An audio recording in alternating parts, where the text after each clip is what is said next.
Hello and welcome to Tidlos Gaming, and welcome to my very new playthrough of Edge of the Earth campaign from Fantasy Flight Games for Arkham Horror, the living card game. Hopefully you've had the chance to watch my episode 0 or session 0, in which I sort of went through very quickly the campaign itself. I've not given too many spoilers out or anything like that, but just took you through what I'd received in regards to the campaign. And also the investigators box as well. And I chose two investigators, Monterey Jack, a rogue, and Daniela Reyes, a guardian, two classes that I don't tend to play very often, and you can probably tell that from the decks I put together. But hopefully they'll do okay, and hopefully they'll get a good run at the Edge of the Earth. As ever, my playthroughs are for fun. They're not, I don't try and game the game or meta it or anything like that. Just enjoy playing for fun, enjoy just mucking around and pulling some chaos tokens out of the bag and the like. So we are going to be playing the first scenario. So let's whip across quickly to the scenarios that we're going to be looking at, or certainly the ones that we've got for Edge of the Earth campaign.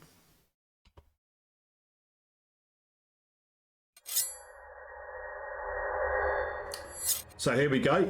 Those are the two boxes that you should need to play the campaign. You don't necessarily need the investigators, but obviously it does come with a whole load of new shinies and new investigators, new equipment cards, etc. So worth picking up.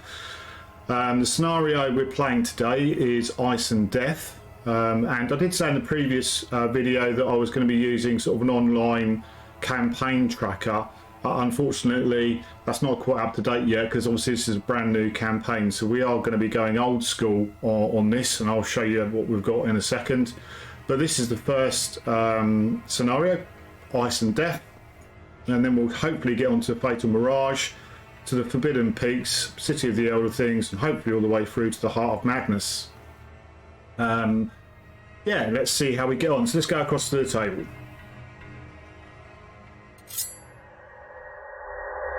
So I've set up, and I'm going to go through that in a second. We're a bit of a distance away from actually starting the game yet, because what we need to do is work through the campaign book, which I'm going to go through in a second. But you know, there's a little bit of setup required for this one. So I've set up the Chaos token bag. We're playing on standard difficulty. For those that want to know what that means, it's a +1, 2 zeros, 3 -1s, 2 -2s, a -3, a -4, a frost token, 2 skulls, 1 cultist, 1 tablet, and then the auto fail and auto pass, hopefully. So that's where we're at the moment. So we've got a bit of stuff to read through the campaign log or through the actual campaign booklet. So let's go through that now. And it does make it nice and easy, because the campaign log is a sort of like spiral bound. So bear with me, there's going to be a bit of reading required for this, because there's a bit more of a setup. So I'll read it as it's written from the book. So this is the prologue. And there's a quote from the Mountains of Madness by Lovecraft, which I'm not going to read. I'll let you guys read that if you fancy it. But it's Prologue 1. It says, "You understand now, yes? Why this expedition must be stopped. Professor William Dyer sits across from you at his office desk. A wealth of academic papers and scientific journals lie sprawled between you, including Dyer's own lengthy account of his journey to the Antarctic. Upon the publication of this revised report, The Alleged Truth, the university's last expedition to Antarctica yielded very little in the way of scientific discoveries. At Dyer's request, you'd read through this new report of what really happened beyond those mountains of madness, as he had dubbed them. You scarcely would have believed any of it were it not for the bevy of photos and drawings that came along with it. Evidence of mangled, dissected bodies, of perplexing five-pointed snow graves, of strange specimens found half buried in the ice, and finally aerial shots of the jagged black peaks described in Dyer's tale. Dyer has called on you to help convince his colleagues to abandon their planned follow-up expedition. His student Danforth, the only other member of the expedition to reach the alien stone city described in Dyer's report, paces back and forth by the entrance to Dyer's office, muttering nonsensically to himself whilst you consider their strange tale. You're still unsure what to make of all this. On the one hand, Dyer's concern seems genuine, and his account is filled with such detail and specificity that you find it difficult to doubt its authenticity. And yet there's no way it could all be true. An ancient city in the ice, built by primordial beings, so-called elder things. How could such things be real? Danforth mumbles something about a nameless black pit as you place Dyer's report back on his desk. The professor gazes at you with sleepless, bloodshot eyes. Well, Dyer asks, will you help stop this madness? Will you help them make them see reason? The lead investigator, which is obviously me, and I'm going to choose Daniela Reyes as the lead investigator. She must choose. I believe you, but what if what you say is true? Should we not investigate these findings further? Proceed to Prologue 2. I'm sorry, but this all seems too wild to be true. Skip to Prologue 3. Well, let's give him the benefit of the doubt. There's lots of photos. You're quite a sensible, Daniela's quite a sensible, down-to-earth person, and she would be believing the photos, I believe. So let's go to Prologue 2. Dyer lets out an anxious breath and relents. I suppose I might have said the same thing once, but now after what I've seen, a shudder courses through the man's aging body. You're venturing somewhere humanity does not belong.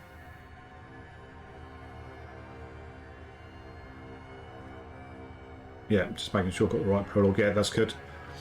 I'm starting to believe that scholars such as ourselves can only continue to probe the depths of science for so long before we're laid low by what we find, or by what finds us, chimes Danforth behind.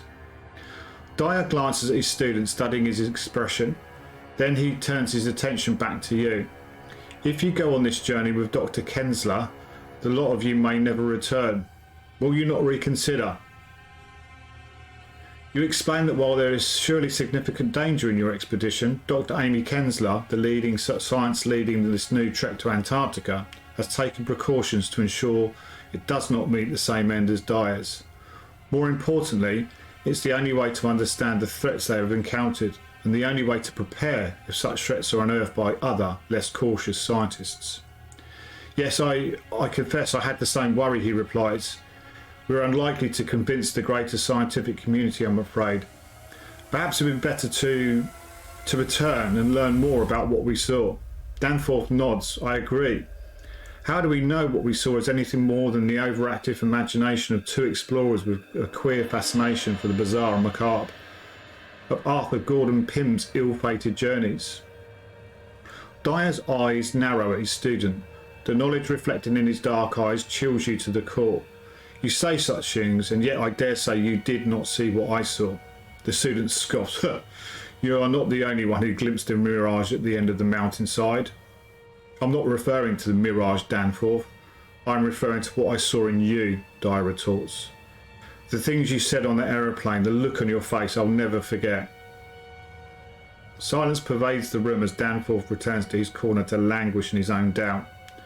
Dyer pleads with you, whatever the cause may be, is there nothing I can say to deter you? You ponder for a brief moment, then shake your head. There is too much at stake, especially if Dyer's account turns out to be the truth. All right then, Dyer concludes with a sigh. Since you lot have no clue what you're getting into, I suppose I have no choice but to come too. You can tell Dr. Kensler that she wins. We'll be ready to leave within the week. You shake his hand and make for the door. I hope for all our sakes that Danforth is right, he adds before you are out of earshot. In your campaign log, record the investigators convinced Dyer to allow the expedition. Add one cultist token to the chaos bag for the remainder of the campaign. Okay, right, so fair enough. We are going old school with our campaign log. We've got that printed off. We've got a pencil and a rubber just in case we need it, and then we're going to write in the campaign notes Investigators convinced Dyer to allow the expedition. Investigators convinced Dyer to allow the expedition. The expedition. Okay, so that's that recorded, just down there. Don't need to look at my handwriting, it's pretty poor. Right, just going to pause for a second while I grab another cultist token out of my set. Okay, got a cultist token out of the bag, and as you can see, I'm using the really lovely LCG tokens. Links to their website, their Etsy website, will be in the description for this video. But there's the cultist token ready to go in, or the additional one. That's going to go in the bag. So that's that sorted. And then we go across to Prologue 4. You peer up at the overcast sky, hoping it does not forebode things to come. Only a sliver of sunlight peeks through the clouds. You shudder and pull your coat closed over your shoulders, then continue onwards to the edge of Boston Harbour Dock. Gather each of the cards for the expedition team encounter set. As you read the rest of the prologue, and each member of the expedition team is introduced, find the story asset from the encounter set that matches their name and equate yourself with those cards. Okay, I've got those here to hand. Let's just make sure we've got those. What I'm going to do is I'm going to bring up my individual card camera so that you can see those as I come up, so hopefully you'll be able to see that. So standing in front of the plankway leading to the deck of the Theodosia is Dr. Amy Kensler, a professor of biology at Miskatonic University. The no-nonsense scientist has been a feature of the university's scientists department for over a decade. Without so much as peering up from her clipboard, she crosses off your name as you approach. Good of you to make it on time, Mr. Ellsworth. Here, will you take the luggage? Here, well, sorry, good of you to make it. Mr. Ellsworth here will take your luggage aboard. Oh, I will I? The man standing next to her replies with a chuckle. He offers his hand to in introduction. Right, so first of all, let's have a look at Amy Kensler.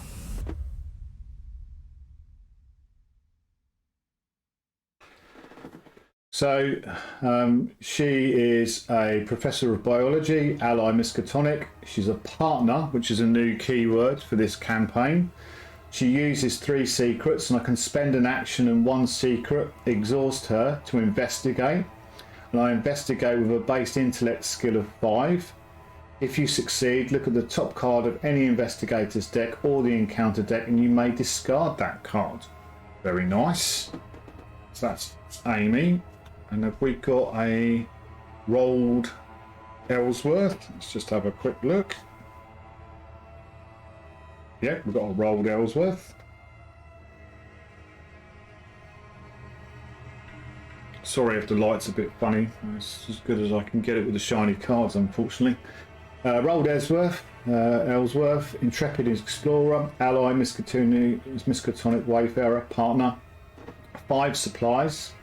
As a free action, during an investigator's turn, exhaust rolled and spend 1 supply. Choose a treachery attached to any location. Treat that treachery's text block as if it were blank until the end of this turn, and use a 4-2. Amy, sorry, was a 2-4. Okay, interesting that you can ignore treacheries. That might be interesting coming along. Okay. Let's go back to the prologue. By way of introduction, Dr. Kensler explains, Mr. Ellsworth has been on over a dozen expeditions and comes highly recommended. I'm sure his expertise will be invaluable in the weeks to come. Ellsworth rolls his eyes. His expertise, yes, and his willingness to be used as manual labour, he adds with a chuckle as he hefts your luggage and takes it up the plankway. Come on, Ellsworth, shouts another voice from inside the ship. A gruff-looking man with a thick brown beard emerges motioning Ellsworth to hurry. We've got a ton of work to get done before we embark. A little busy, Cookie, Ellsworth shouts back in reply. Then he turns back to you and remarks over his shoulder, don't mind him. Cookie is a bit of an intense fellow, but he's all right. The name's Fredericks, the gruff man barks. James Fredericks. I swear, sometimes I think I'm the only one here who's ready for this damn trip, he mutters angrily. And didn't anyone tell you it's bad luck to name a ship after someone who died at sea? Okay, so let's have a look. There's obviously a Cookie. Oh yeah, right on the top. James Cookie Fredericks. Again, dubious choice. Ally veteran wayfarer. Partner uses 3 ammo. Spend an action and an ammo. Exhaust him. Fight with a base skill of 5. I can see a theme here. If you succeed and the attacked enemy is non-elite, it cannot attack for the remainder of the turn. Or the round. Excellent. Okay, that's him. Back to the prologue. Another voice calls down from the deck of the ship. Cookie, if you could be so kind as to lower your voice, some of us are trying to work here. The man responds with a grunt and ducks back inside the ship, rolling his eyes. You crane your head upwards and see a young woman leaning over the railing of the ship's deck, her long brown hair tied in a thick ponytail that dangles around her neck. Hey, you made it, she calls out to you. Dr. Kensler was pretty excited that you were coming. Looking forward to working with you. Without looking up from her clipboard, Dr. Kensler mumbles, Ms. Takeda Takada Hiroko is our airplane mechanic. As with the previous expedition, we will be constructing our planes on site. No need to worry, she may be one of the youngest in her field, but she knows what she's doing. So Takada Hiroko. Right at the bottom. Takada Hiroko. Aeroplane mechanic, ally wayfarer, partner uses 9 resources. Action, exhaust her, move up to 3 resources from her to your resource pool. Oh, very nice. A little bit of money. More of the crew begin to arrive one by one. The first man is a man in his 30s with wispy blonde beard and bright green eyes. Mr. Avery Claypool. Dr. Kensler introduces you to the man, and the two of you shake hands. Mr. Claypool is an associate of Mr. Ellsworth's. He'll be serving as a guide in the Antarctic. Weather permitting, Claypool jokes. Honestly, we'll be lucky if we even get off the ice shelf. I'm confident with your skills we'll make it as far as Dyer and Lake did. Okay, so Mr. Claypool, let's have a see if we can find everything right on the top. Antarctic guides, ally wayfarer uses 5 supplies, free action or to tap him. When an investigator at your location reveals a frost token during a skill test, exhaust Avery and spend 1 supply. Cancel that token and reveal a new one. These are 3/3. Got 1 frost token in there at the moment, so.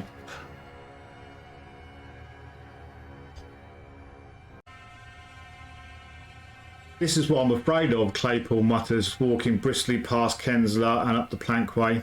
On his way up, he passes Ellsworth and the two freeze, locking eyes. You could swear that the temperature lowers several degrees as the two brush by one another without a single word. They're usually on better terms, Dr. Kensler says under her breath, but recently fell into some issue or another. They're better learn to live with their differences.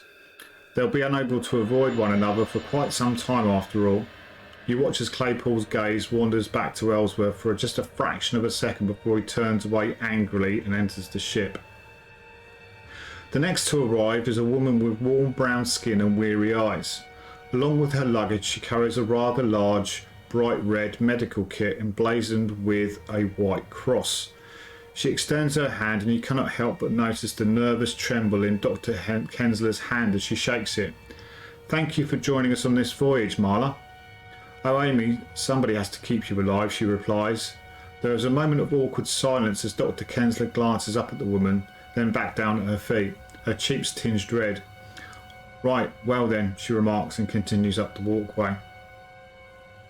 Dr. Kensler clears her throat once she's out of earshot. Dr. Marla Sina is our physician, she explains. It took some convincing to get her to join us, so try not to abuse her expertise with inconsequential problems.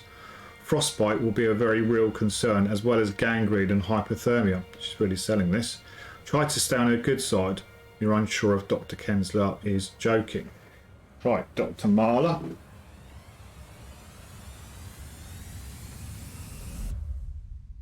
Daring physician, ally wayfarer, got 3 supplies, partner, action spend a supply, exhaust Dr. Marla, heal 2 damage from an investigator or another ally asset at your location. 4-2. Very helpful. Very helpful. Okay. A man's voice pierces the sudden silence along with the clamour of a dog barking. And you, damn it, and you, don't run off like that, he shouts. That will be Mr. Ashfaq, Dr. Kensler says, scratching off another name from her list. Moments later, you watch as a large grey-furred dog bounds towards you, its tongue hanging out of its mouth in excitement. You lean over and pet the dog, running your hand along its her thick, long fur. The man finally catches up with the dog, huffing with effort. And you, come on, I thought I trained you better than this, he said, catching his breath. Elijah Ashfaq is our dog handler, Dr. Kensler injects. He is in charge of taking care of the 44 sledge dogs we're bringing along with us, and not to mention their feeding and training. Right, okay, so here's dog handler, ally wayfarer partner. It's got 3 secrets. As an action, spend 1 resource, secret, exhaust him, and evade. Evade with a base skill of 5. If you succeed, you can move to a connecting location. These are 3-3. Very nice. Very nice. And you here makes 45, he corrects her before turning to shake your hand. Also, we'll be holed up in the ship for a while, so let's drop the formalities. Elijah is fine. As the man and his enormous dog boards the ship, you ask Dr. Kensler if she received a letter you sent regarding Professor Dyer's concern. I'm well aware of his report, Dr. Kensler replies, but as I've told you time and time again, I have no intention of ceasing or postponing this expedition. Just then, footsteps approach behind you, interrupting your conversation. Speak of the devil, Dr. Kensler mutters, looking up from her clipboard. You find none other than Professor William Dyer and his student Danforth, each toting several bags of luggage. I'm glad you finally decided to join us, William. Right, let's have a look. So, Dr. Dyer, Professor Dyer, should I say? Professor of Geology, ally Miskatonic, partner 3 secrets. As an action, spend a secret and exhaust him. Heal 2 horror from an investigator or another ally asset at your location. That's quite cool. 1-5, not durable. And then we've got Danforth, who is a brilliant student. 5 secrets, partner. Exhaust him after an investigator at your location resolves a technically weakness. Exhaust Danforth and spend 1 secret. This investigator draws 2 cards. Here's a 2-4. Tekalai. I'm going to call him Tekalai. It's easier to pronounce for the recording. Tekalai weakness. Just Tekalai. Probably not pronounced right, but that's what I'm going to do. So that's Danforth. And I think that's it for them. So let's carry on with the reading. There's a few more paragraphs. Amy, he acknowledges, I'm not here because I believe in your mission statement. I'm here to make sure you and your companions do not get themselves killed. You have no idea of what you're walking into. Then you will have ample enough opportunity to educate us along the way. She turns to address young Danforth, who's staring up at the tanker ship with a pained expression. Danforth, I hope you understand that you are under no obligation to come along on this trip, this expedition. After everything you went through, she trails off, her eyebrows raised in worrying, atypical of her usual cold demeanour. I appreciate your concern, Dr. Kensler, but I'm looking forward to the opportunity to returning to Antarctica, and I need to be there again. Oh, I'm not convinced of old Danforth, you know. She follows his gaze to the Theodosia, which bobs steadily up and down on the choppy Atlantic waters. Very well. We are still working to get all of our equipment aboard. Mr. Ellsworth can help you find your rooms. You nod and begin boarding, along with the remaining crew and the rest of the expedition team. Mostly students of the university, along with several unaffiliated explorers and several researchers in a variety of fields. Once more you spy the scant sliver of sunlight before it's smothered by grey clouds. So that's the end of the sort of reading bit. There's just a bit more. These 9 characters will be your partners throughout this campaign. Their various talents will be crucial in the scenarios to come. However, if you wish for the expedition to be successful, it's imperative that you keep them healthy and sane. In the expedition team section of the campaign log, you can view the status of each member of the expedition team as they are injured, unsurprisingly, or begin to question their sanity, more likely. Update the campaign log accordingly. You'll be instructed to do so, when to do so. As each member of the team is killed or driven insane, definitely, cross them off the list one by one. When you are ready to begin the campaign, proceed to scenario 1, Ice and Death. Blimey, this is a bit of a setup, this one. Just going to pause there for a second. I'll come back and then we will actually start scenario 1, Ice and Death. Okay, scenario 1, Ice and Death. It's been a long 8 weeks since you left Boston, and not without its toll. The Theodosia followed much of the same route as its predecessors, the Arkham and the Miskatonic. First sailing southwards towards the east coast and then through the Panama Canal before venturing towards the Antarctic Circle. As the weather grew steadily colder, icebergs became more and more of a problem for the ship to navigate. But with the crew's expertise and the logs of previous captains who'd made this same journey, you made good time. Soon enough, you spy the mist-covered peaks of Mount Erebus and Terra ahead, marking the site of Ross Island near the ice shelf that will serve as the expedition's landing spot. As you approach the coast, Dr. Kensler and the rest of the team meet aboard the deck of the Theodosia to discuss your plans. We use the same breeches buoys systems as before to unload supplies onto the ice shelf, she explains. Mr. Fredericks, Mr. Ellsworth and Mr. Claypool, you'll be taking one of the smaller boats to the shelf to find us our landing zone. Mr. Carter, once we have our camp up and running, those aeroplanes are your first priority. Mr. Ashfaq, I expect those sledges to help move supplies from the landing to the camp. As soon as we reach the ice shelf, there's going to be a lot of work to get done in a short time. I don't want to have to wrangle 36 dogs on top of all that, so get them in order. Elia rolls his eyes and idly pets Anu, who sits diligently by his side. Yes, ma'am. Professor Dyer speaks up. I suspect the lack of ice melting and boring equipment means we aren't taking any mineral supplies, he asks rhetorically. Dr. Kensler shakes her head. No need. Although if we happen to find a suitable piece, we might as well claim it. That said, our mission is solely to corroborate the findings that you made with Danforth and to bring back more evidence of those ancient species, those elder things as you dubbed them. A living specimen would be ideal, of course, such a strange and alien beast trapped in ice throughout the ages. It would be like discovering a live woolly mammoth, I imagine, although a little bit more deadly. That's my bit. He balks at that. A living specimen? Do you know these things killed several of Lake's men, right? And how do you propose we capture one exactly? She blinks. You're the expert, William. You tell me. Dyer walks off, shaking his head and muttering angrily. I knew this was a bad idea. All right, you all have your assignments. We will reach the land within the hour. Be ready, Dr. Kensler says, dismissing the meeting. Before she can go below deck, you approach and remark that you aren't sure what you should be doing just yet. Oh, there'll be enough manual labour to go around, she replies with a hint of a smirk. Proceed to Ice and Death Part 1. Intro 1. After 2 weeks and many hours of hard work, the expedition is ready to make its first foray into the cold, dead continent of Antarctica. Mr. Carter, along with 2 other mechanics, have fully assembled 3 aeroplanes along the flat ice shelf, a perfect place for takeoff and landings. Your team congregates by the aeroplanes along with several days' worth of camping equipment.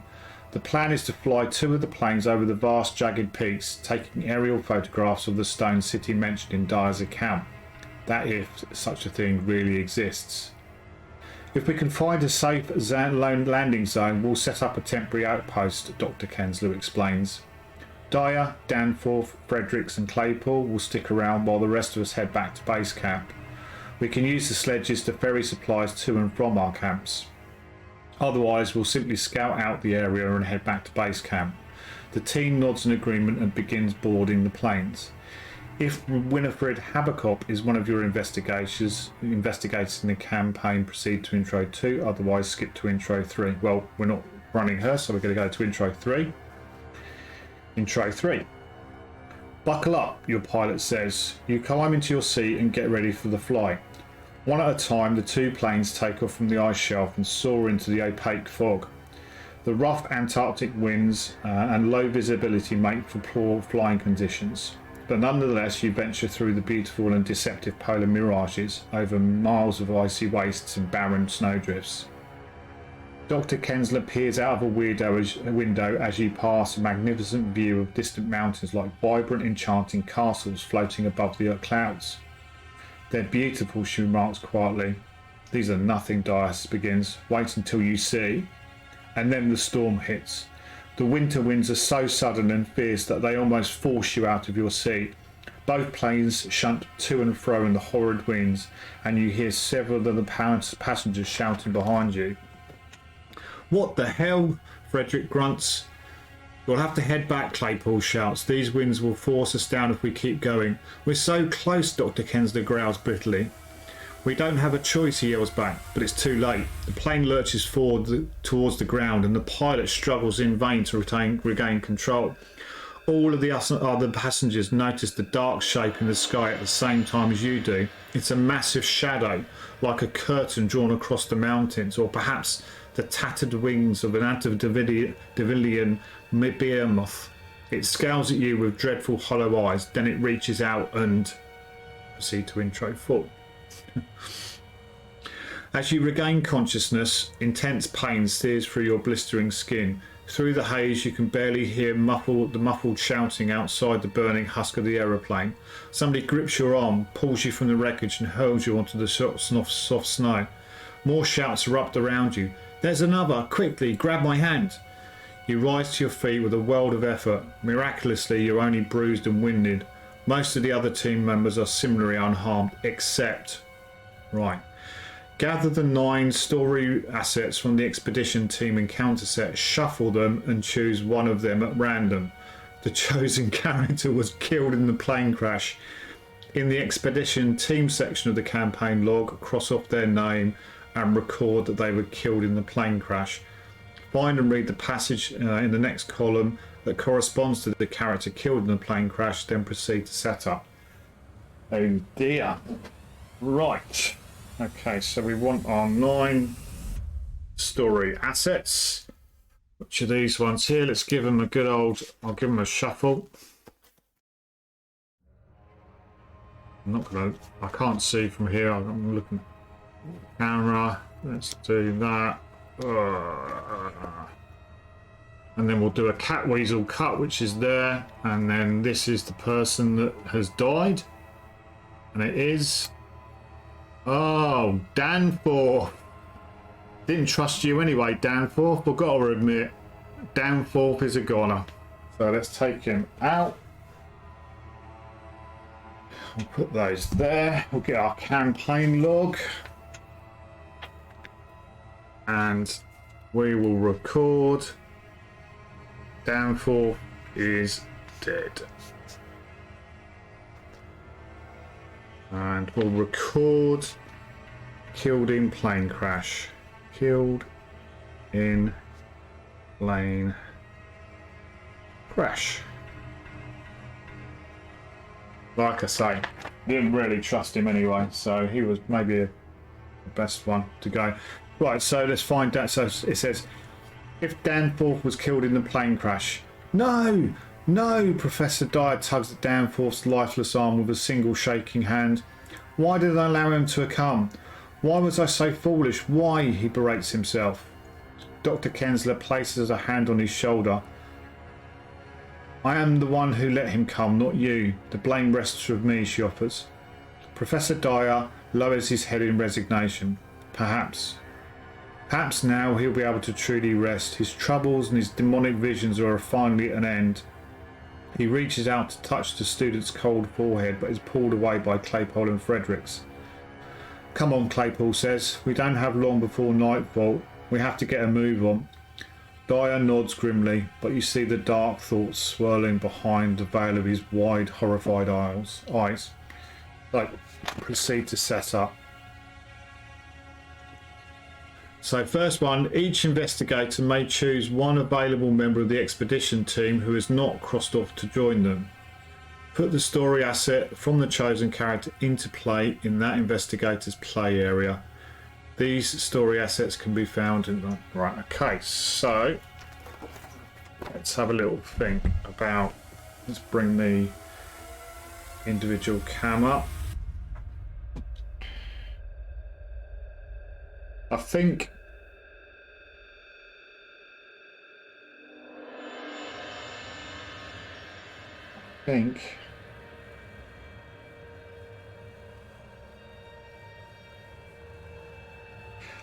for Monterey, I'm going to take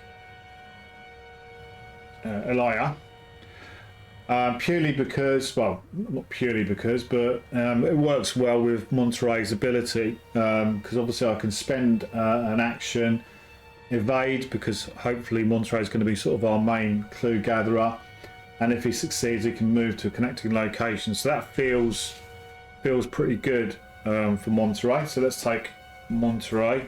Let's take Elia from Monterey, so that we'll put him there, and I'll show you in a second. And then I think for Daniela, she's going to be our main tank, our main monster killing person. And so I think, and also Elia's a 3/3, so he's a little bit durable. He's got 3 health, 3 sanity. And I'm going to take Dr. Marla Sinha for Daniela, because she'll be able to heal Daniela and an asset. I mean, we've got Guard Dog in there, so, and she's a 4/2 as well. So I'm going to take Dr. Marla for Daniela Reigns. I'll put the rest of them to one side, so they're both in the play area. Then it says gather all cards, which I've done. Set aside the creatures in the ice encounter deck, which I've done. I've put the crash site, precarious ice sheet, treacherous path, and frozen shores into play, and we'll go through those in a second. Set the terror of the stars enemy aside out of play, which I've done. Check the difficulty level, hard and expert. I'm not playing either of those, I'm playing standard. Shuffle the Tequila weakness decks together, which I've done, placed near the agenda deck. And shuffle the remainder of the encounter decks to build the encounter deck. So that's just the last thing I need to do, is to give the encounter deck a bit of a shuffle.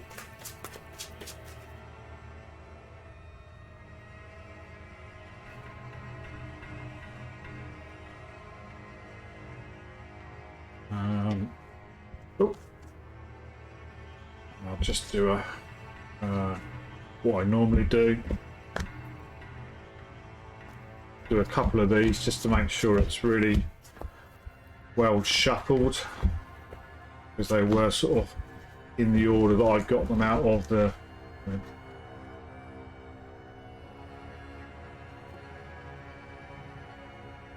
I'll make sure these have been given a good shuffle.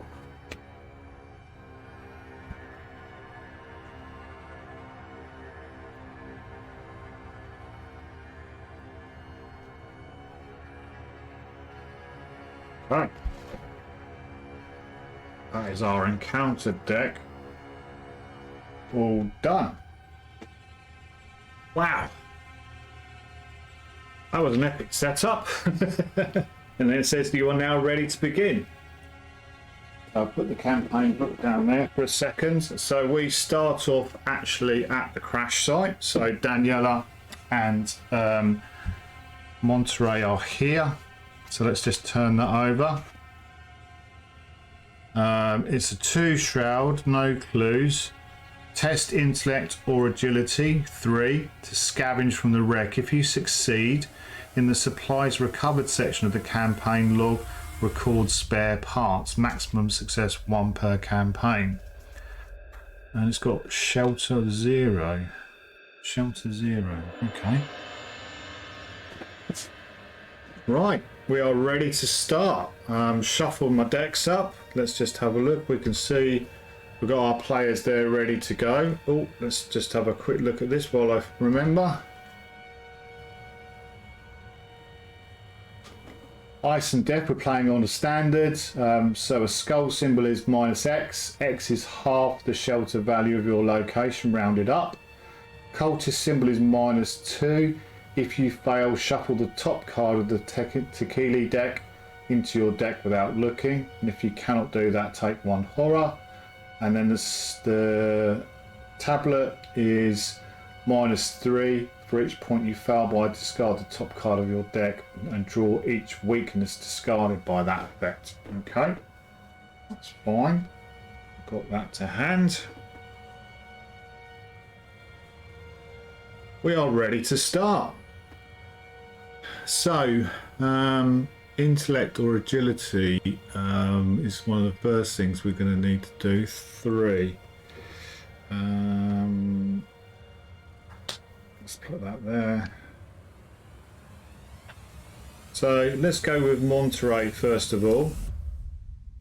He's going to spend an action. And he is going to attempt the test there at the crash site. He is agility 5. Oh!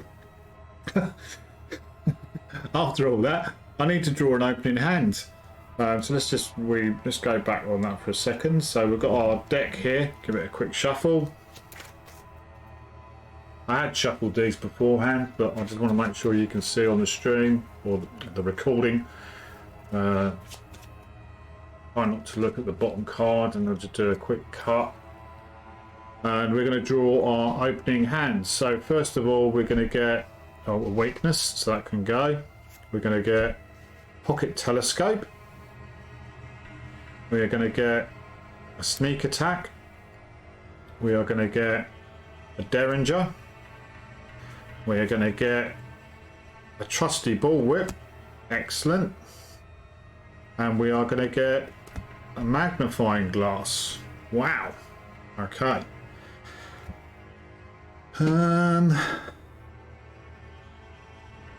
Right, so I think this is going to be our clue getter. I'm going to keep magnifying glass. I'm going to keep his trusty bullwhip, because we can fight with that, and it doesn't use any ammo or anything like that.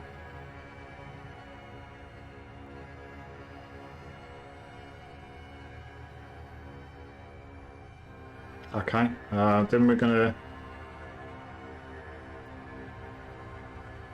Do we keep the Pocket Telescope? No, it's a hand. That's a hand. So we'll get rid of those 3.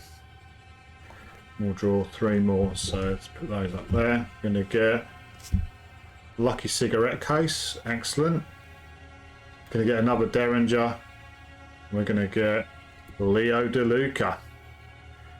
Okay, so that is those can go back in there. We'll give them a shuffle.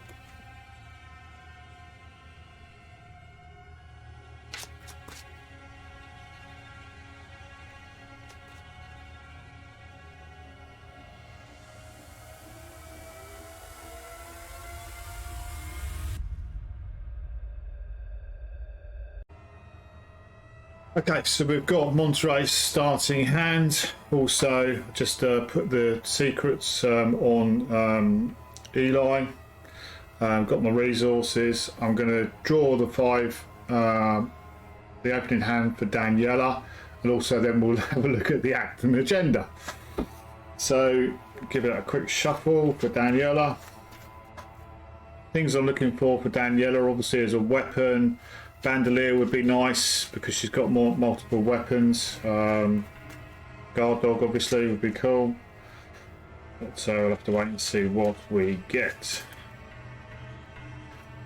So first of all, we're going to get guard dog.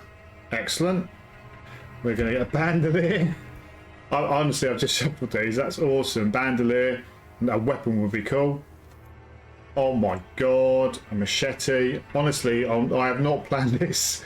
That's awesome. Then we're going to get a toe-to-toe. And then we're also going to get a scene of the crime. I think I'll keep scene of the crime. I'm definitely going to keep guard dog, bandolier and machete. Toe-to-toe I'm going to get rid of.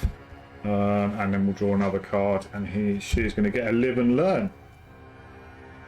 So, very good opening hand for Daniela. Shuffle these up.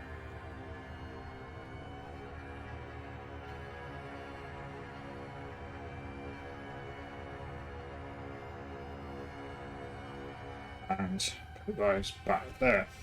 Okay, so we've got the opening hand for Daniela. Excellent. 1, 2, 3, 4, 5, yeah. That's cool. And then we're going to have a look at the act. There's one act. And it says, you're going to have to find a way back to the camp, and soon, or you'll have to make due camping in the wilds. Action.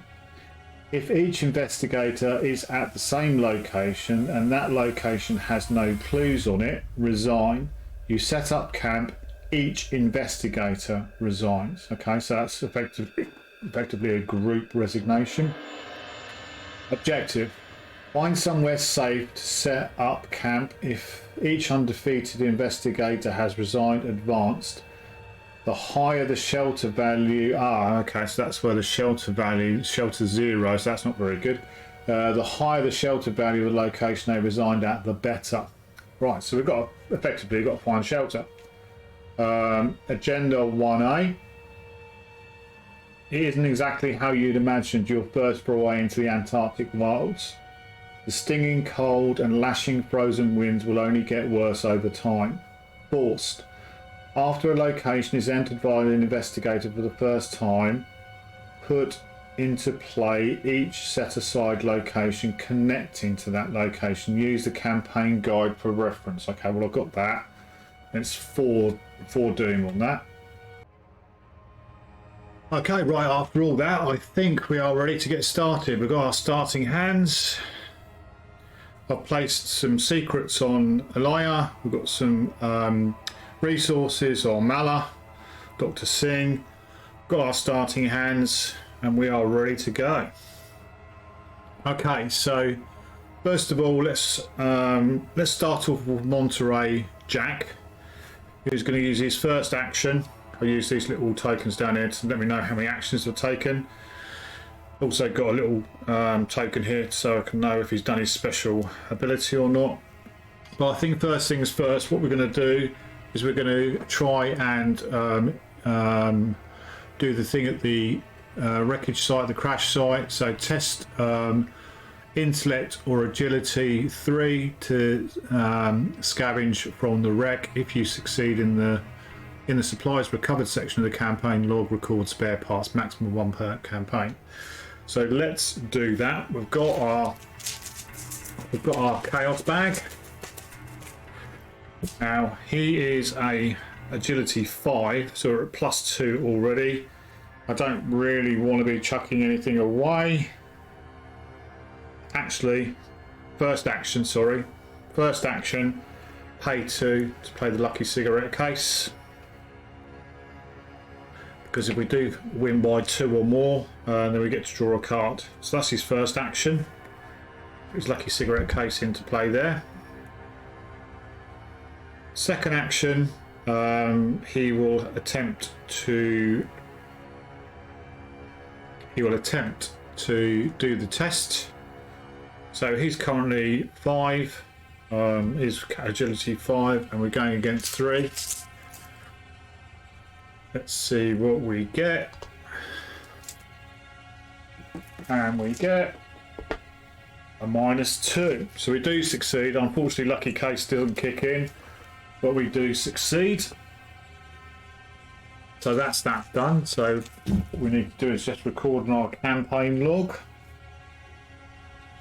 that he has achieved that. Oh, I need my pencil. Oh. Pencil's over on the other desk. Going. Nothing like live recording. So he has spare parts. So supplies discovered, spare parts. Okay.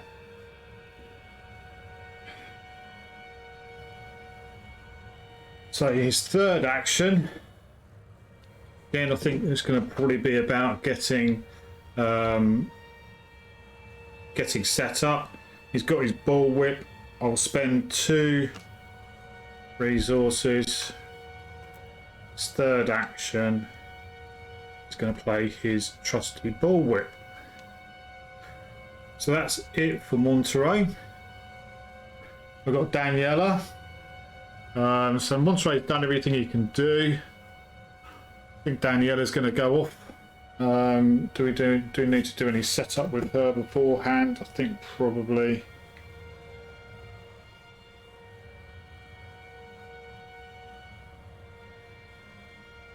Probably.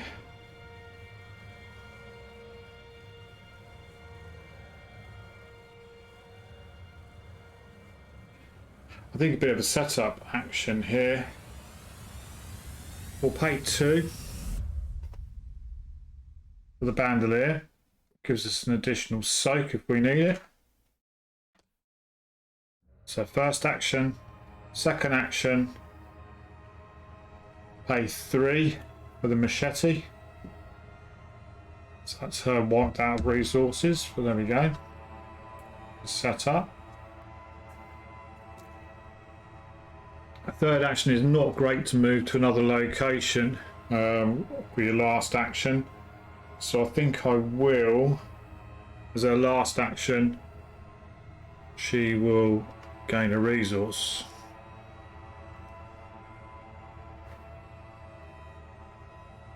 That's it for the investigation phase. We move on to the enemy phase. There are no enemies in play, so we don't need to worry about that. We then go on to the upkeep phase. We reset all of our actions, so all those go back. That's the first thing we do. We ready any exhausted cards. There aren't any. We draw a card, and Monterey is going to get buried secrets. Put buried secrets into play in your threat area. If your location can be investigated, you cannot move except by scenario card effects. Investigate. If you succeed, instead of discovering clues, discard buried secrets. If you fail, shuffle to take 2 horror and shuffle it into your deck. Good start, but at least it's out.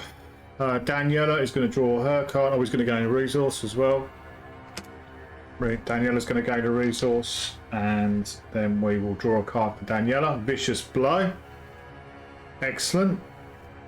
That sets her up with machete, so she's in a good spot at the minute. Then we check our hand size. Well, we're nowhere near 8. We're all good for that. So then we move on to the Mythos phase. We place a Doom on the agenda. So we're 1 of 4 at the moment.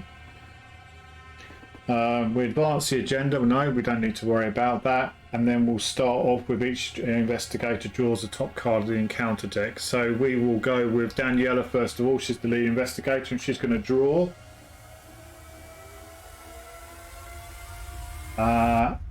Periophobia, Revelation, test will test will X, where X is the location shelter value, which is 0. If you fail, you must decide, choose one, take a horror. So she is currently will 4 against a 0. We do have to draw a card though, because we may well fight. We may well do the auto fail, and we will draw -1, so she passes. So that's it for her. We'll put that back in the bag, and then we'll draw a card for Monterey, which is Through the Ice, Revelation. Attached to the nearest location without a copy of Through the Ice. Well, that's the crash site. As an additional cost for you to enter or leave attached location, except by a scenario card effect. Test agility 2. If you fail, cancel the effects of the move, take 1 damage and 1 horror, and discard Through the Ice. Oh, ouch. So let's put that up here. That's on there.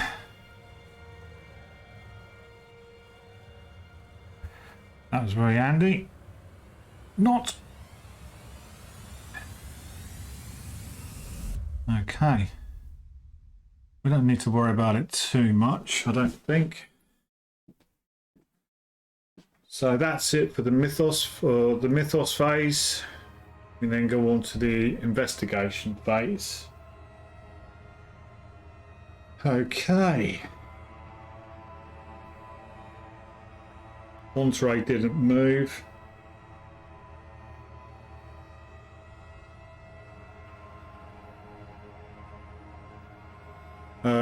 He is going to first of all try and get rid of buried secrets. Going to investigate.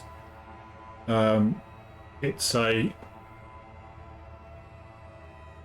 2.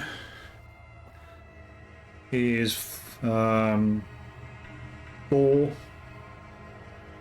2 versus 4.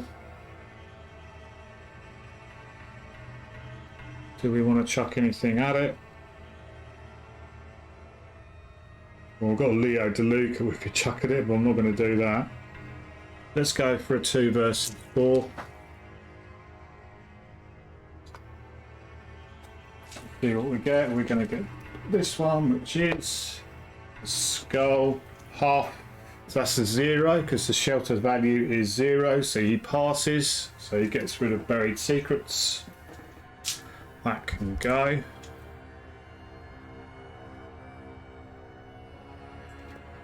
So that's that one done.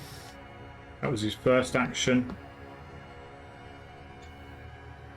And his second action, he's going to attempt to move. Now, where do we go? The Precarious Ice Sheet, the Treacherous Path, or the Frozen Shores.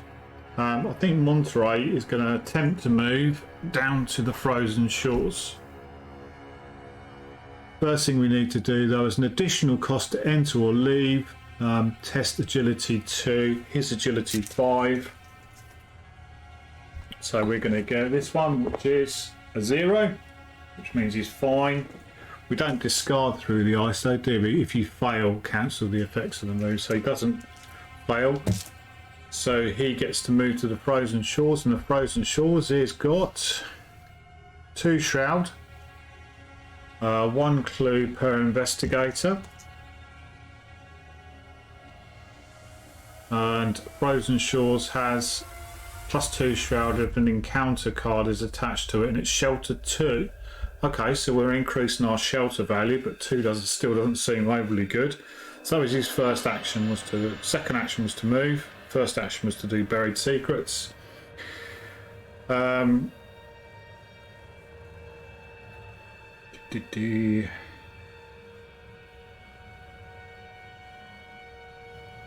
Two versus 4.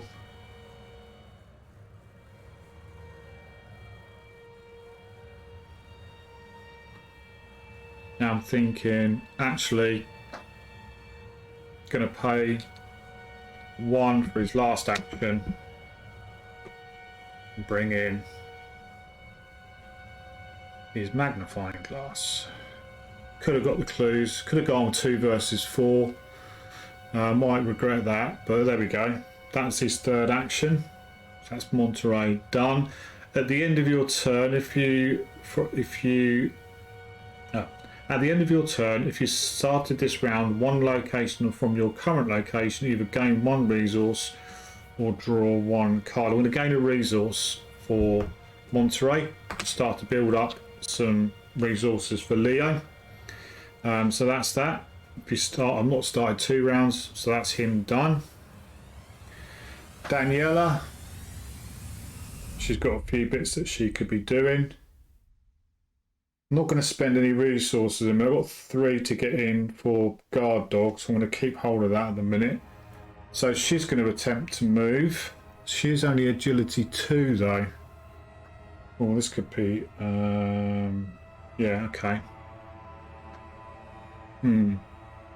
Agility 2 is not great. Okay, well, she's going to have to attempt to move it. So first action, she's going to attempt to move, and she's going to go to the treacherous paths, or attempt to anyway. And so for this test, I'm going to chuck in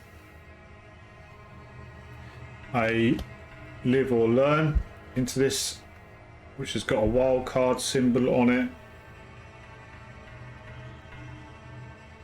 Oh no, no, it's not. No. So let's leave that. This is a skill test. So we're going 2 against 2. 2 against 2. Oh, right. 2 against 2, and we get a -3.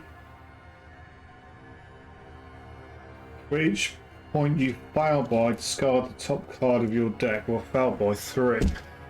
Oh, God. Yeah, so I'm going to have to discard the top 3 cards in my deck. For each point you fail by, discard the top card of your deck. So 1 is the survival knife, 2 is toe to toe, and then 3 is another vicious blow. Oh, that hurt. That hurt. Those are just down there. Well, I've just discarded them. But I will play as a fast action. I will play Live and Learn, which is fast. After you play after a skill test you fail ends, after resolving all the effects, attempt the test again and you get +2 skill value for this turn. So I'm now going 4 against 2. I just need to put that back in the bag. 4 against 2. Hopefully. 4 against 2. Cultist, -2. If you fail. Well, I don't fail because 4 against 2 -2 isn't even, which means we managed to get it. Oh, this is tricky already. And let's just turn over the treacherous path, which has got on it shroud value of 2, 2 clues on it,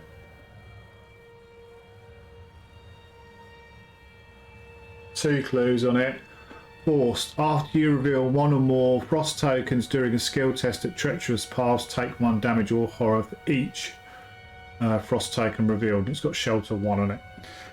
So that was her first action, was to attempt to move. We failed the first one, but then we used Live and Learn to move it across.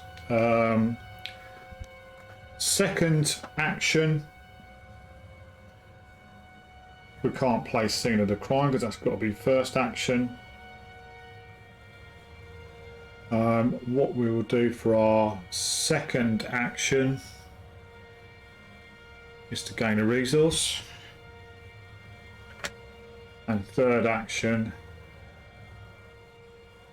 she is going to draw a card.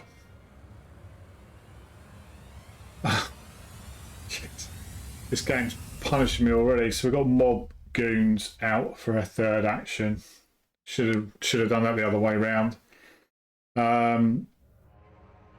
3 and 3 fight, 3 health, 3 agility. Hunter. Daniela raised deck only. These attacks cannot be cancelled. Damage or horror dealt by these enemies' attacks is treated as direct.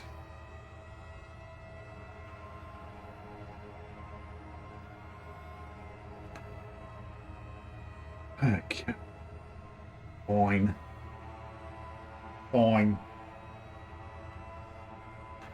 That was her third action. Wow, this game is kicking my butt already today.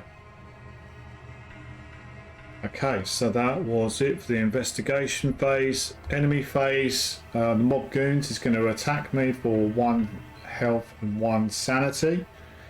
I'll put 1 health on the doctor. She's got 4. I don't really want to put the sanity on her, so Daniela will take the sanity and that will drop her down to 5. And mob goon, so the Daniela raise ability after an enemy attacks you, which is just done.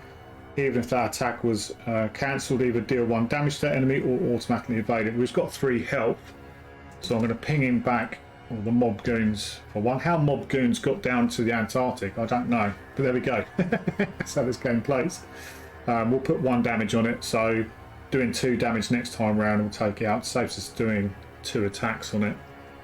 Okay, so that's it for the enemy phase. We go into the upkeep phase. We reset all of our actions, so Monterey gets his special ability back, as does Daniela. Nothing else is exhausted. We reset all of our actions and we draw a card and gain a resource. So Monterey is going to gain a resource, Daniela's going to gain a resource, Monterey is going to draw a card and he's going to get Pocket Telescope, which he can't really use at the minute, but it is a book symbol, which is handy. And Daniela for hers is going to get a Sledgehammer. That's why I put Bandolier in it. The Sledgehammer is a 2-handed weapon, so we can basically use that. So that's her card. I think I'm playing that right because it just gives an additional hand slot. So he's got 1 hand slot. She's got 1 hand slot free. An additional one allows her to use Sledgehammer. Check our hand size. Daniela's got 1, 2, 3, 4. Monterey's miles away, so that's fine. So that's the upkeep phase. We then move on to the Mythos phase. We'll start off, I'll try and keep these in the same order as what I do normally. So we'll start off with Daniela as the lead investigator. Oh no, hang on a sec. Getting ahead of myself. We're going to put Doom on the Doom, which is 2 of 4. We're going to check the agenda, that's fine, and then we're going to draw a card for Daniela. So Daniela is going to draw. These are all new to me as well. Whiteout. Revelation. Attached to your location. Each investigator at attached list at location gets -1 across her stats. At the end of the round, discard Whiteout. Okay.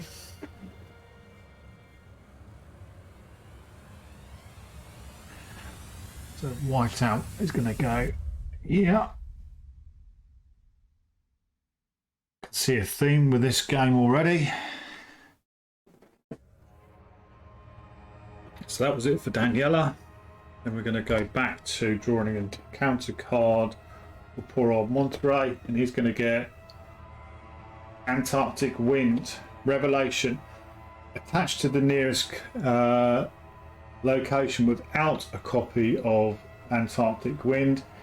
Investigators at attached locations cannot play cards or draw cards from their deck. At the end of the round, discard Antarctic Wind. Wish I'd have took the partner that allowed me to ignore those, but anyway, next time round maybe. So Frozen Shores is going to get Antarctic Wind. So we'll put it under there like that. Sorry, I'm running. Camera's sort of getting a bit. Let me just lift that up a bit so you can see it.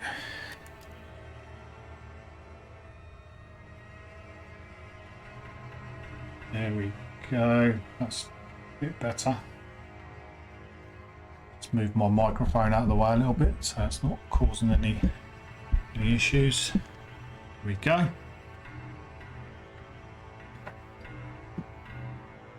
So that was it for the Mythos phase. We go on to the investigation phase. Well, Monterey might as well start having a go at getting some clues. We're not really needing clues at the minute, but hey ho.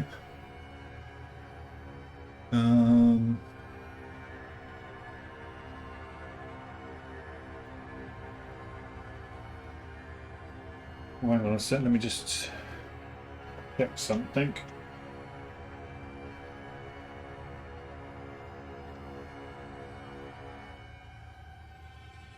Right, so there's a couple of things I forgot to do there. Sorry, there's so much stuff going on in this scenario, and it's the first time I've played it. So I'm just looking at the agenda, and it says after a location is entered by an investigator for the first time, put into play the set-aside location connected to that location. Right, so we just need to do a couple of things. We need to add Frozen Shores.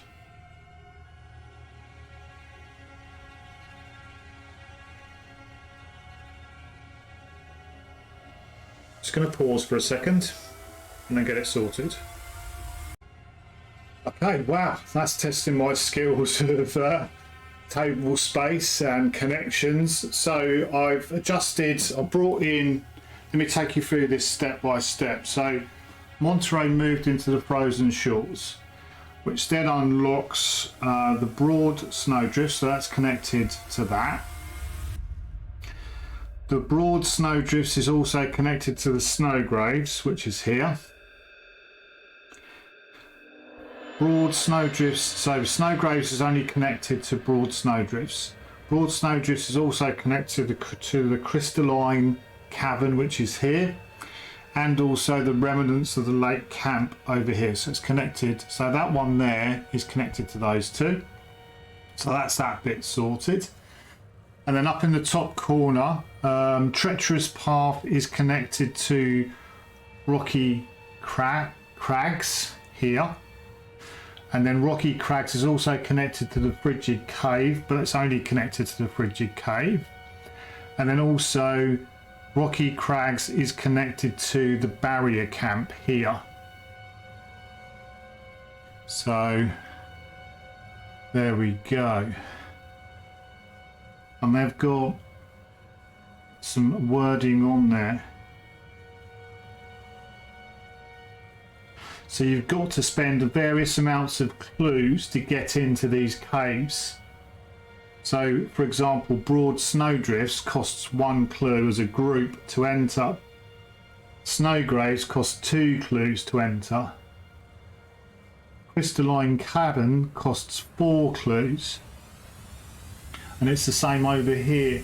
1 clue for Rocky Crags, 2 clues for Frigid Cave, and then 4 clues for Barrier Camp. So my assumption from that would be the higher the amount of clues you have to pay to get in, potentially the higher level of shelter.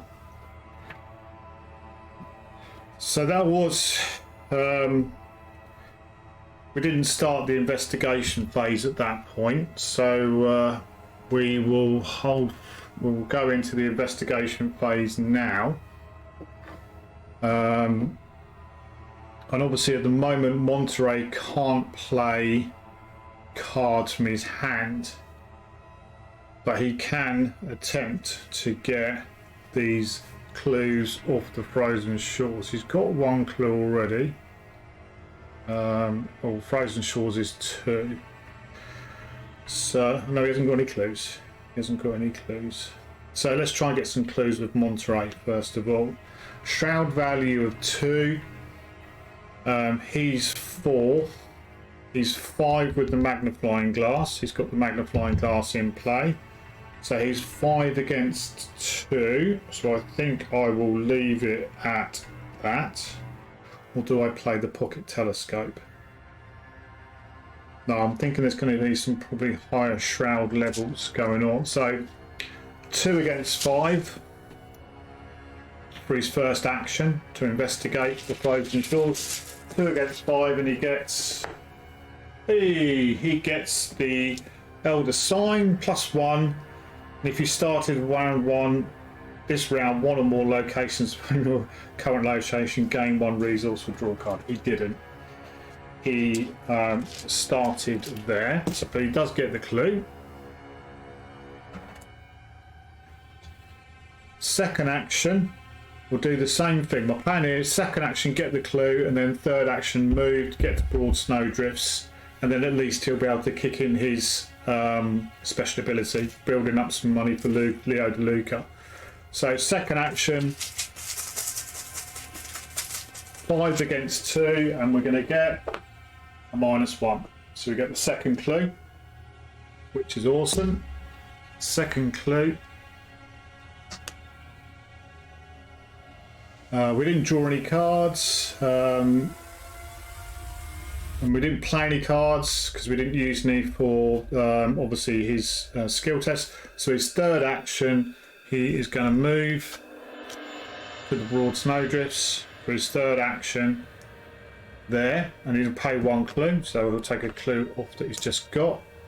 And let's turn broad snowdrifts over and see what we've got. Oh, here we go, shelter 4, so that's increased. So okay, that's good. Snowdrifts, as a reaction, you can tap it when you successfully investigate broad snowdrifts. Add +1 frost token to the chaos bag and discover 3 additional clues at broad snowdrifts. Oh wow! Do we want to add a frost token now? What's the worst that could happen? It's got 2 clues per investigator. That is at this point, that's an economic action, but it might come back to bite us. But hey ho. So that was his third action. Right, Daniela. First action's going to have to hit the mob goons. I really wanted to get Scene of the Crime off, but we can't.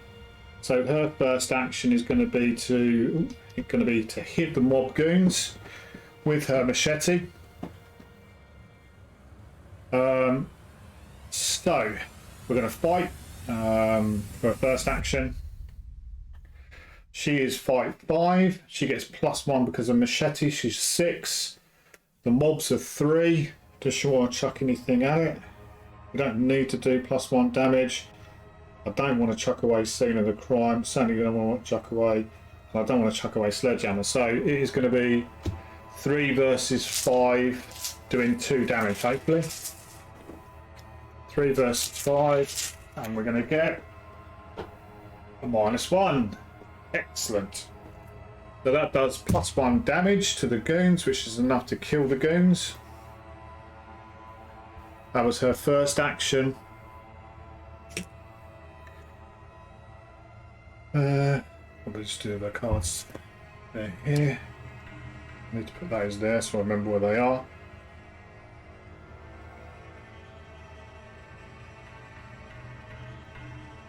Second action. Well, it's a brand new card, isn't it? So it'd be rude not to. Second action is to play 4/3 the Sledgehammer. Quite an interesting card, this one.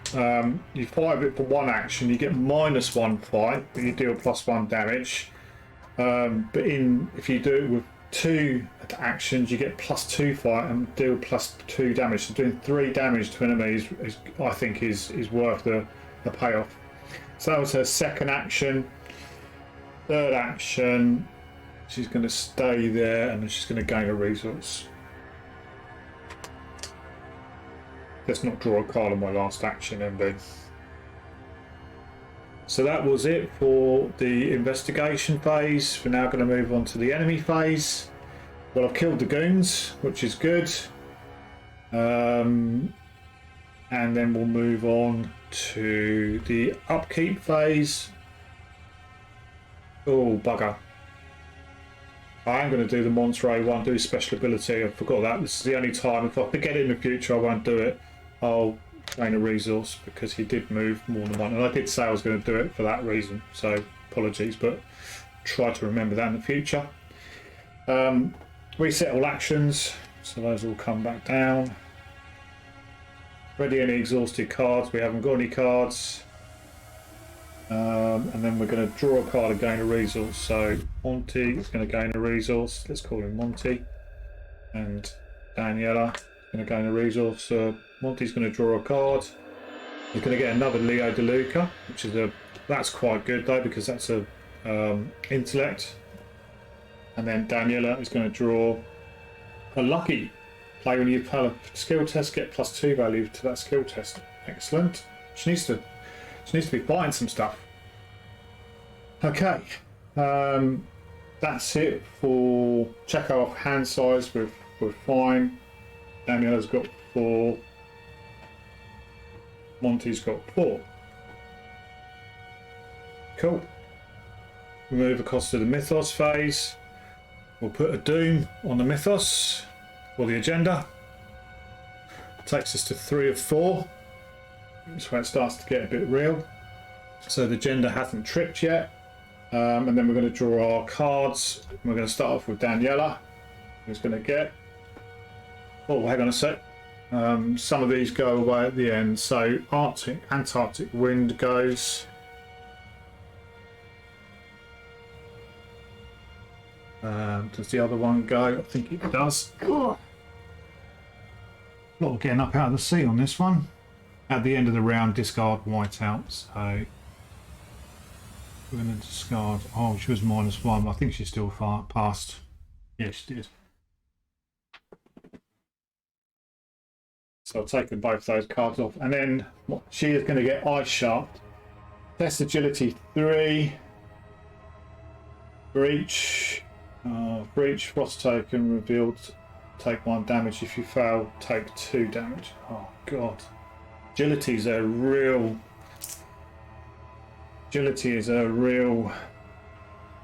issue for her. But we have got lucky. I've got no agility symbols on me. So it's 2 versus 3. 2 versus 3, and we're going to get Skull.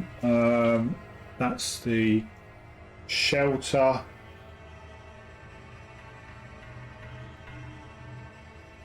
That's the shelter. It's half the shelter value rounding up. Well, it's shelter 1, so it's going to be 1. 2 against 3. And then we'll play lucky for 1 to make it 4 against 3. -1, 3 against 3, which means we pass. Agility is a killer in this. Agility is a killer. That's it for the Mythos phase. We'll go on to the investigation phase. How much do we need to get into the snow graves? That's an addition. We must spend 2 clues.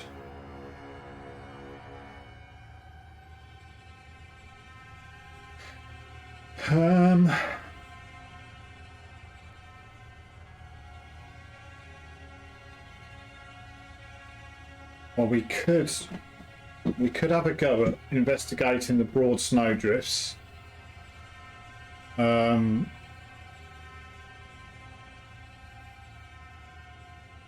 When you successfully investigate broad snowdrifts, add +1 frost token to the chaos bag. Discover 3 additional clues at broad snowdrifts, which would basically take all 4 of those off, and then we could go into the Crystalline Cabin. As an additional cost for you to enter this location, investigators at your location must spend 4 clues as a group. Do we want to do that? Do we want to put an additional frost token into the chaos bag? Looks like frost tokens here are causing additional damage. I don't know whether I'm quite set myself up for later on down the game as being a bit of a nightmare. Well, for this, because you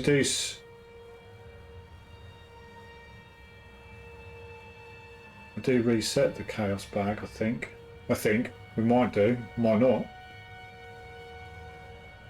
Crystalline Cabin, Barrier Camp is the 4 clues. Barrier Camp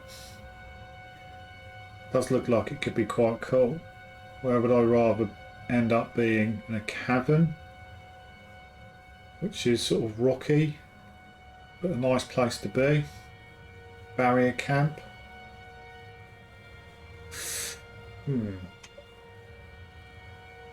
Tricky.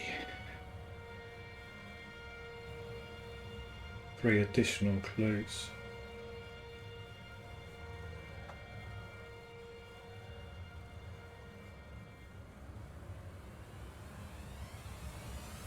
Okay, I'm going to start off with Monty.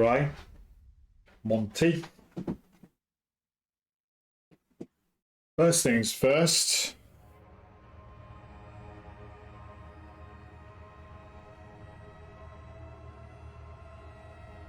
Going to gain a resource to take me to 6.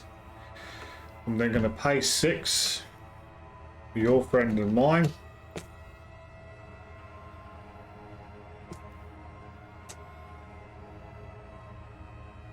Leo DeLuca.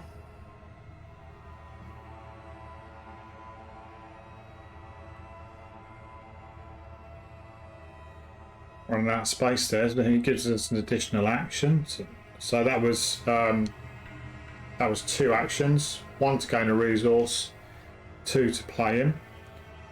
My third action. Now I've got to remember, and we'll get out the bag in a second, the additional action. Third action, I'm going to investigate the broad snowdrifts. He is 5 with a magnifying glass against 1. Oh, that's really tempting. That is really tempting. Oops, let's get the right camera on go. So 4 against 1, and we're going to get -1. So we're successful. Now we've got a decision.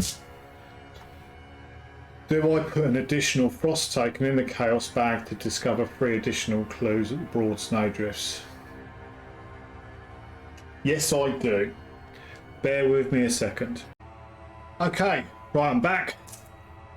Here's the additional frost token going into the bag.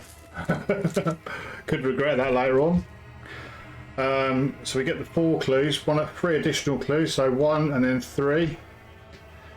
So 4 clues off of Monterey. I've just given him his additional action for Leo DeLuca. So we've got 1 action left. As an additional, so his final move is going to be a move. He'll pay 4 of the clues, 1, 2, 3, 4, to go to the Crystalline Cabin. As an additional cost to enter this location, investigators at your location must spend 4 clues as a group, which is what he's just done. We turn it over. Shelter 8. Shelter 8. Test agility 5 to climb up one of the crystalline walls in search of evidence. If you succeed in the supplies recovered section of the campaign log, record Mizamic crystals, maximum 1 per campaign. 5 shroud, 3 clues per investigator. Wow, so 6 clues on there. Shelter 8. Is there anything better? Is there anything better? So that was his final action. Not forgetting his special ability. At the end of your location, I was one away, so I can gain a resource or draw a card. I don't really need to draw any cards, so I will gain a resource. Gain a resource, Monty, and that's his special action done. Daniela. Right, so she can do some stuff here. First action. She's going to play 4-2. Scene of the crime. But play only as your first action. Discover one clue at your location, 2 clues if there is an enemy there, which doesn't provoke any attacks of opportunity. So she'll take a clue off of there. Good old Daniela, clue getter. And then what's she going to do? She can move to the Rocky Crags for 1 clue, which is what I think she's going to do for her second action. Spend the clue and move to the Rocky Crags.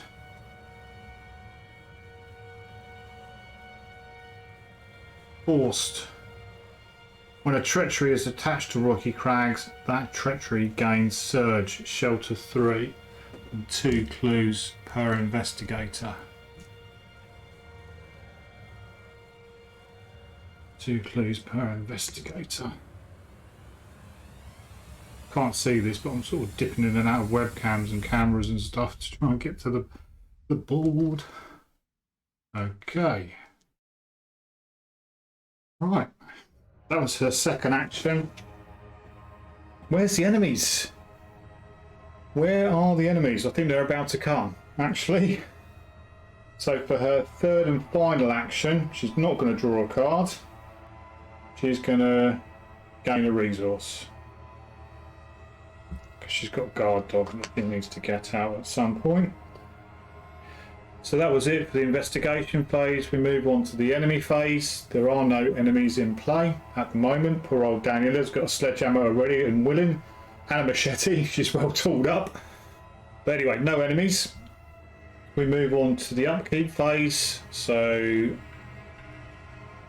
Monty's going to take his special action back. We're going to get all of our actions back.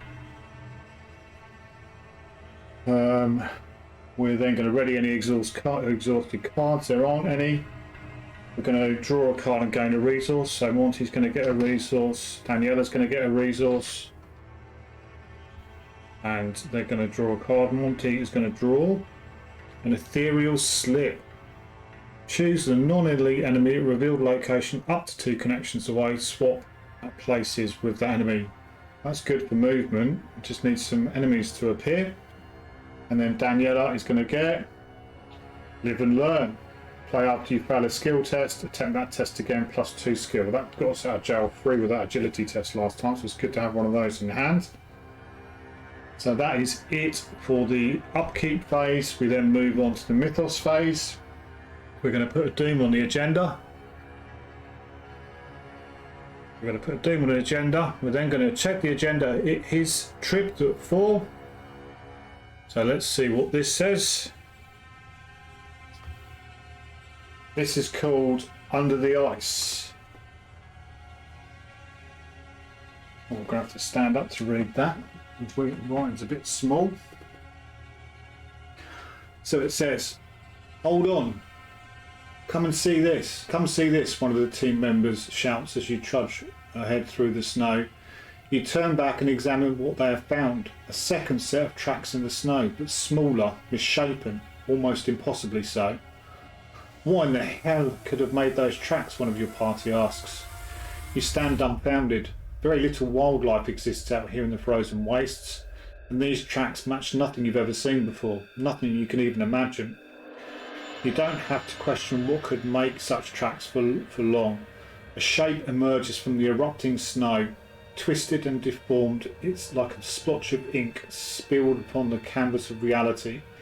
It makes a strange, almost familiar cry that's eaten by the howland wind. Lie! Lie! Then with a terrifying speed, it rushes towards you. Spawn a set-aside skittering nonsense at the lead investigator's location. Shuffle the remainder of the set-aside skittering nonsense enemies and the set-aside creatures in the ice encounter into the encounter deck. Okay, this is where it's getting a bit real. So, Daniela's going to get a skittering nonsense that attacks her. We'll put that there, just on top, so we know where it is. Skittering nonsense. And all of these cards into the encounter deck. So let's just put those in and give them a good old shuffle. Make sure we get them all split up. Well, not split up, but as put them in like that. Right, give it a shuffle.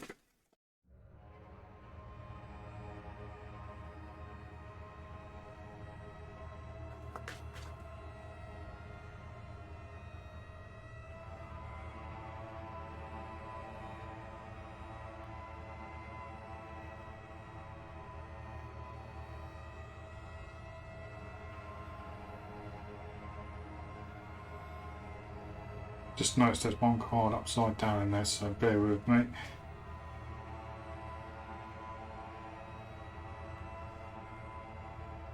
Oh. And we'll do a proper shuffle on the thing.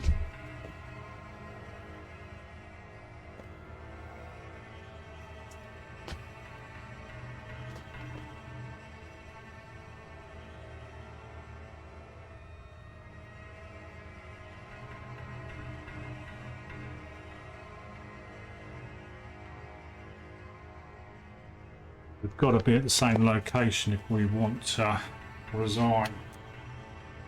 I think it's time for Monty to start heading back towards. Oh, doesn't say about putting the discard pile back in. So right, they're shuffled in. Okay, that's that one done. We'll take those 4 away. Agenda 2A. Something dwells beneath the ice, something you've never seen or heard of before, not even in William Dyer's horrifying report, something unreal. After a location is entered by an investigator for the first time, put into play each set-aside location to that location. Okay, that's fine, we've done that because we've not gone to any new locations recently. And this is now 7 doom on it. So that's the first couple of bits. We've placed a doom, which we did. We've advanced the agenda, and now we've got to draw a card. So let's go with Daniela first. Hopefully she's going to get another agility test. For each cross token, take 1 damage. Okay. So we've got a live and learn in hand. So we know she's agility 2 against a 3. See what we get. You're going to get minus half the shroud, so it's 3, 1.5, so it's 2, so it's minus 2. So it's I'm 0 against 3.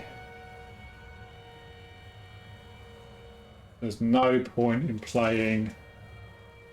There's no point in playing live and learn because I only get +2 skill value. Well, no, attempt the test again, getting +2. Yeah, let's play it. Attempt the skill test again. So we're now going 4 against 3. 4 against 3. +1. Live and learn is paying dividends. That's both of them gone now. And then we're going to go to Monty, who is going to get Apeirophobia, Revelation Test, Willpower X, where it's the shroud value. Oh god. Shelter value 8. Oh, if you fail, you must decide. Choose one. Take one horror for each point you fail by. Place 2 clues on your location. Haven't got 2 clues. Add one frost token to the chaos bag. Oh God. Right. So it's effectively 8 against 5. 8 against 5.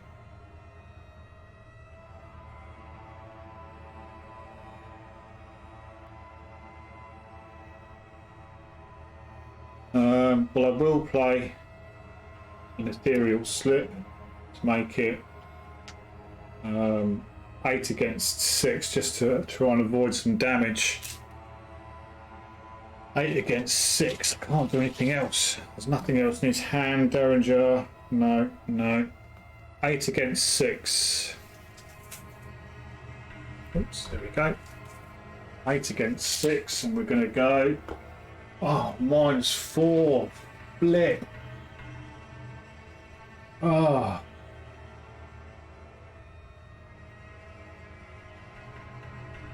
Gonna have to be put a frost token into the chaos bag. 8 against 6, which becomes 8 against 2, which means I'm losing by 6. I can't take 6 horror. I can't place 2 clues on my location. So a cheeky little frost token goes into the bag. Bear with me a second. Might just keep the frost tokens out. Good job I bought 2 packs of frost tokens from LCG. There we go. There's another frost token. You do get quite a few.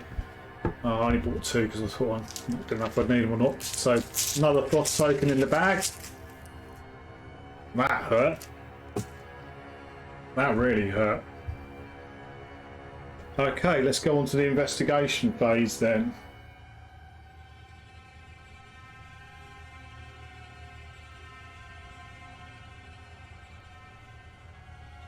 I'm thinking at this point that the Crystalline Cabin seems like a fairly decent place to be. So it's probably worth Daniela heading back towards it. She's gonna have to just deal with the skittering nonsense to start off with, but then that gives Monty some time to clear those clues. And Shelter 8, I don't know if I'm going to get any better than Shelter 8. Got 6 clues on it as well. We can also do get the supplies recovered. Yeah, I think that's what I'm going to do. Right, so first action with Daniela. How many? It's got 2. She might as well apply with the machete actually, because it's the only enemy engaged. I only need to do 2 clues. I don't need to sledge around with this one. So first action is she is going to attack the skittering nonsense. She is currently fight 5, fight 6 against 2. I'll take those odds. 6 against 2. Frost token. Oh. Hang on a sec. What does actually just pull in the frost token? Let's have a quick look in the rule book.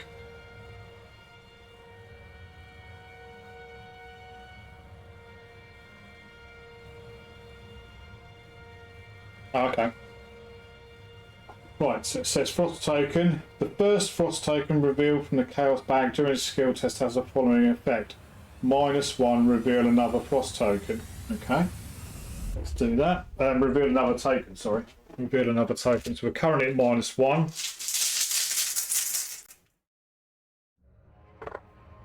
So -3 in total. And she was 6 against 2. Is the only enemy engaged with me, so machete does +1 damage, so that kills the skittering nonsense. We'll find out what pulling 2 frost tokens means when we do it, because I'm sure that'll happen. Okay, so that was her first action. I think she's going to leave the clues there, there's no point.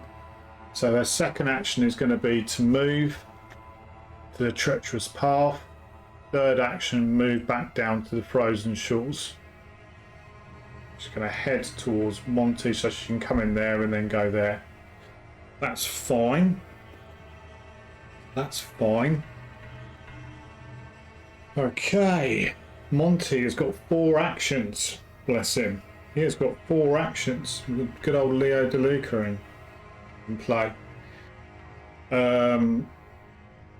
So let's first of all have a go at doing this agility test. He's agility 5 against 5 against 5. Oh, okay. 5 against 5. Haven't got anything to buff that in a minute.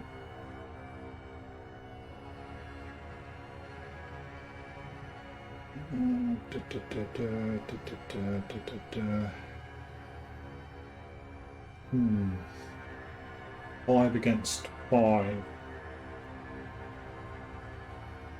No. Let's have a go. Oh, this is a hard one. 5 shroud as well. We've got some stuff we can buff that.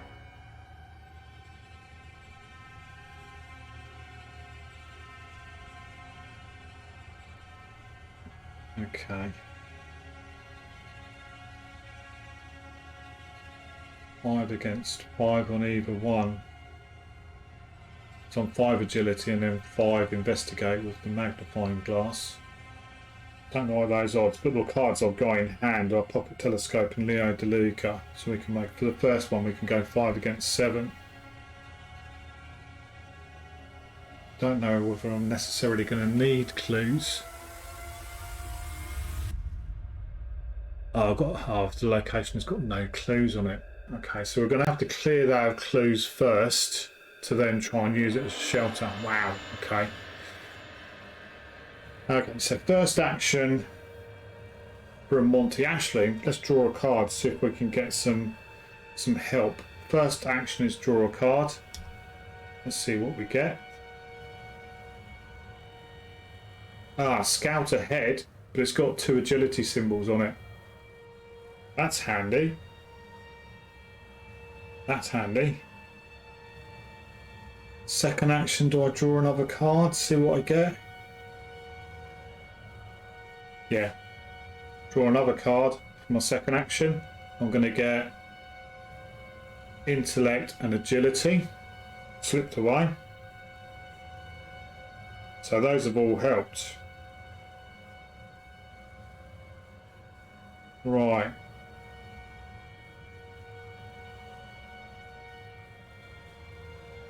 Third action, we're going to try and get a clue.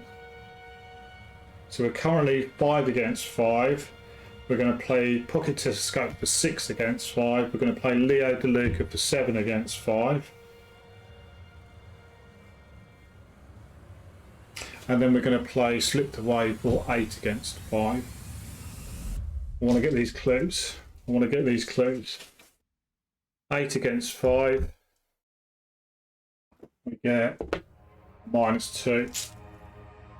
Didn't really need to play the last one, but you can never guarantee it. So we do get a clue off of there. Those are now gone from Monty, and his 4th and final action is Leo action. He is going to attempt to do the agility test. It's 5 against 5, but I'll play scout ahead to make it 7 against 5. 7 against 5, we get -2. Excellent. So we can mark our campaign log under supplies.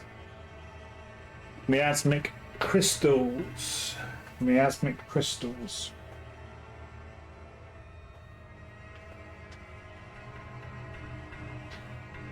Okay. Putting that down. And that was his fourth action. Enemy phase. There are no enemies in play because Danielle has done what she's supposed to do. Going to move on to the upkeep phase. Monty didn't move this turn, so I won't get his free ability. Daniela's all good. She doesn't, so we're all good. So we draw a resource, or gain a resource, should I say? And we draw a card. Monty is going to get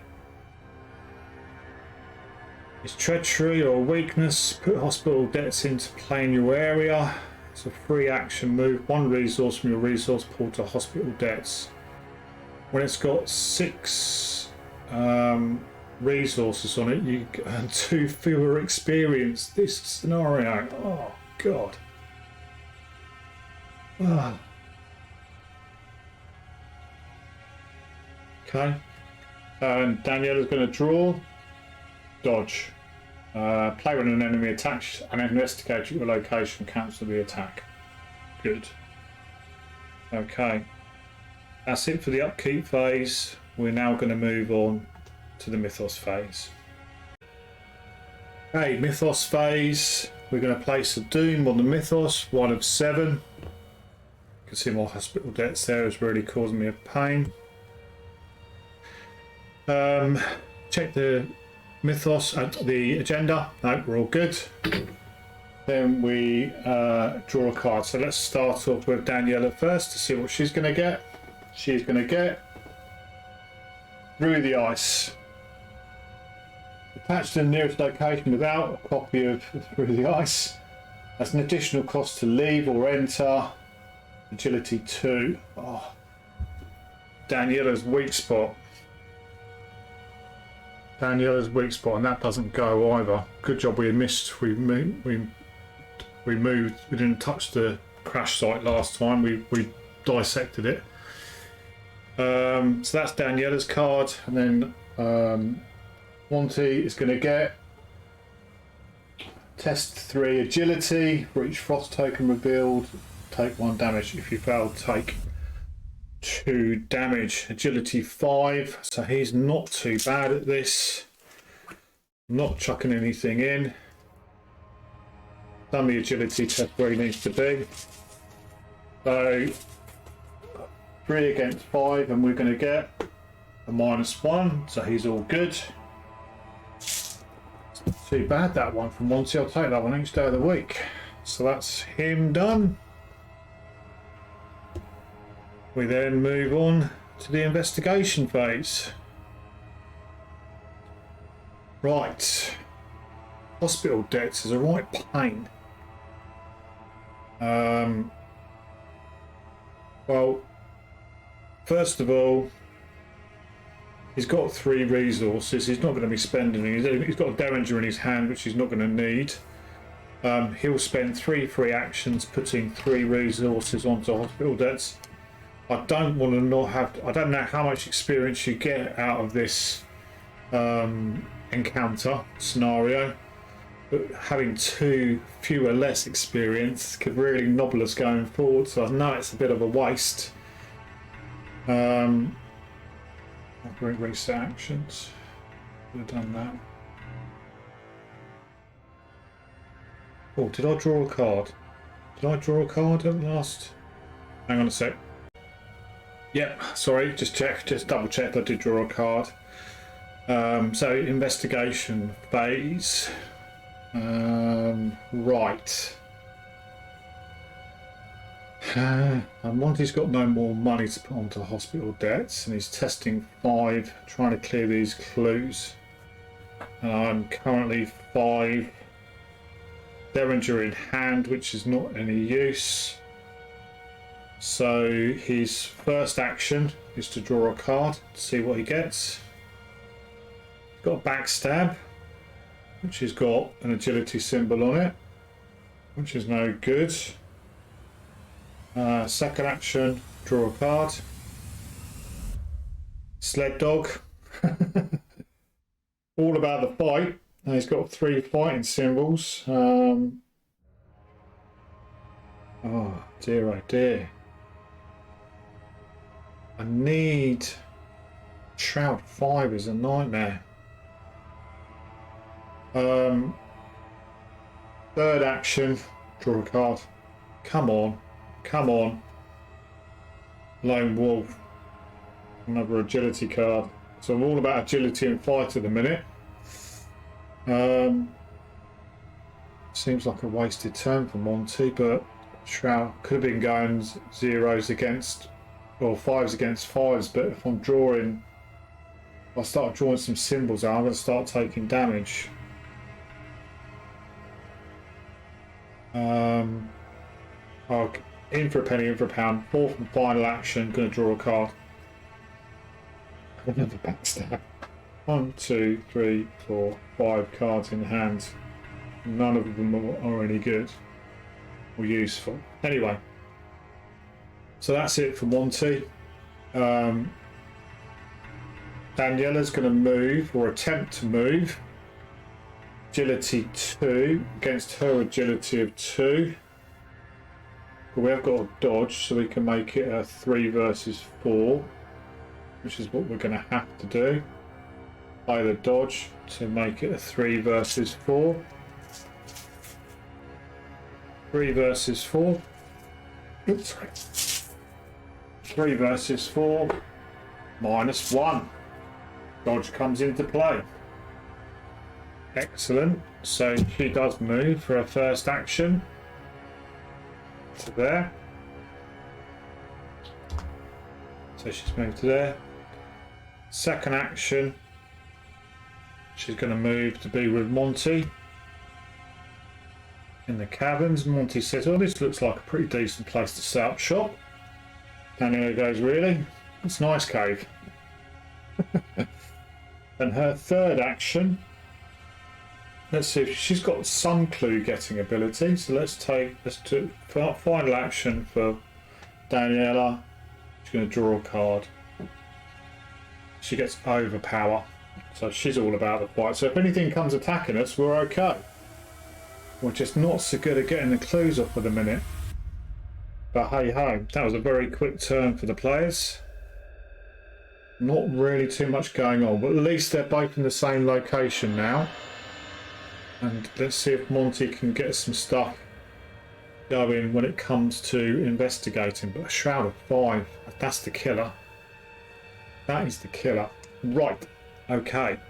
So that's it. We've got an enemy phase. There are no enemies in play. I should have just cleared hospital debts, but there we go. Upkeep phase, going to ready any exhausted cards. We haven't got any. Going to reset our actions. So Monty gets 4, Daniela gets 3. We draw a card and gain a resource. So Monty's going to get a resource, and Daniela's going to get a resource. Monty's going to draw a card. Come on. Scout ahead, 2 agility. Okay. And then Daniela's going to get, let me handle this. Fast, play after another investigator draws a non-peril encounter card, but before resolving this card's effect, you are considered to have drawn that encounter instead, and you get +2 to each of your skills whilst resolving the card's revelation effect. Okay, we'll see how that goes. Okay. Then we go on to the Mythos phase. We're going to put a Doom on the Mythos. 2 of 7. 2 of 7. That's all fine, obviously. And then we're going to get... Oops. Move my tokens out of the way. Then Daniela's going to draw her encounter card. She's going to get a Manifestation of Madness. 3 fight, 3 health, 3 agility. Or 3 to evade, does 1 damage and 1 sanity. Hunter, forced. When Manifestation of Madness attacks, shuffle the top 2 cards of the Tekiliki deck into your deck without looking at them. For each card you cannot shuffle, Manifestation of Madness deals +1 damage and +1 horror for the attack. Ow. Methinks it's sledgehammer time. Methinks it's sledgehammer time. So that is Manifestation of Madness going into Daniela's player area. We'll put that on top of Bandolier because we know what Bandolier does. And then we're going to draw the card for Monty, who is going to get Ancient Evils, classic. Nice and simple. Put a Doom on. If it would cause the Doom to trigger, it does, but it doesn't because we're 3 of 7, but that's a whole turn gone effectively. There we go. That wasn't too bad. Could have been worse. At least Daniela's got something to do with Manifestation of Madness.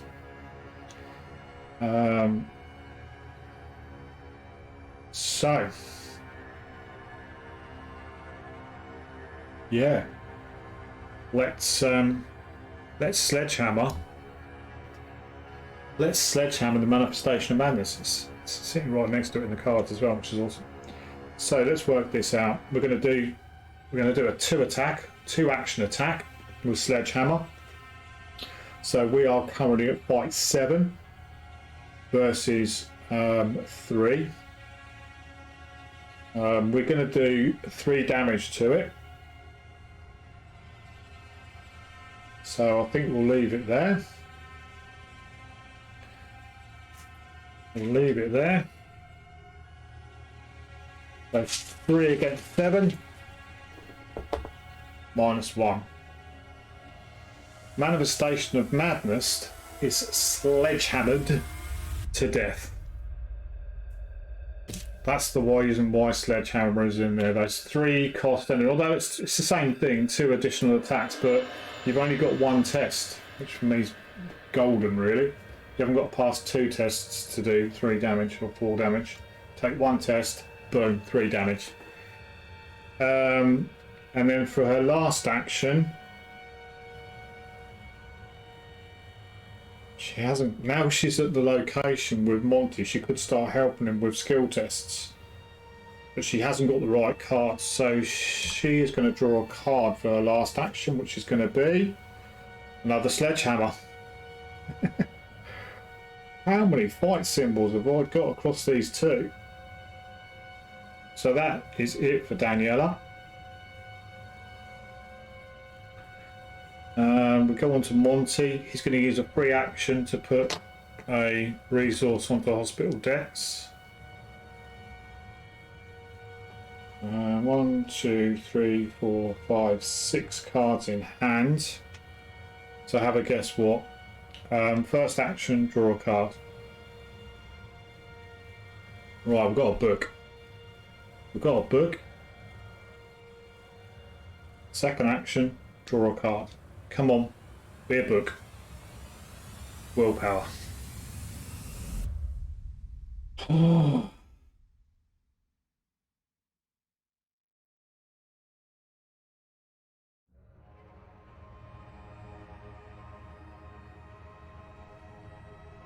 I want to be at least 2 ahead. I want to be at least 2 ahead. Let me just make sure. So we're currently 5 with the magnifying glass, 6 with elusive, 6 against 5. Daniela hasn't got anything to use in there, I think. Fight, fight, fight, fight, fight, fight. Okay. Third action for Monty. I haven't learned from the last time we're going to get. Right. Okay.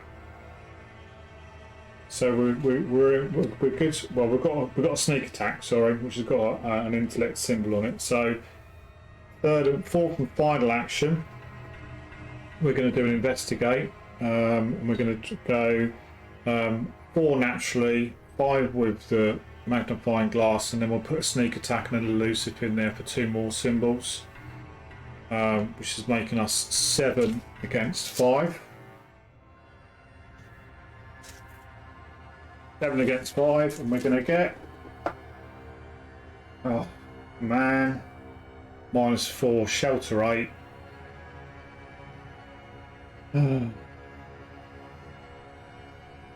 Shelter 8, that is a failure. Nothing in his hand, I don't think that can stop that. Let me just check.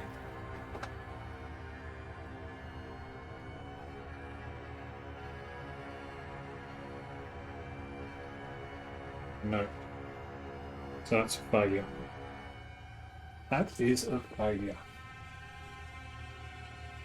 This is going to be tricky. Need to do it. Anyway. So that's it for the investigation phase. Enemy phase, no enemies in play. Manifestation of Madness got sledgehammered to death. We then go on to the Upkeep Phase, and we get our resource, get our actions back. We gain a resource. Monterey is going to be paying his hospital debts, wiring them from the Antarctic to back home. Daniela gets her resource. Now Monty gets a card. What's Monty going to get? He gets an elusive, which is the book symbol. And then we're going to go for Daniela, who is going to get a lucky. Fail. Play when you would fail a scale test, get +2 for the test.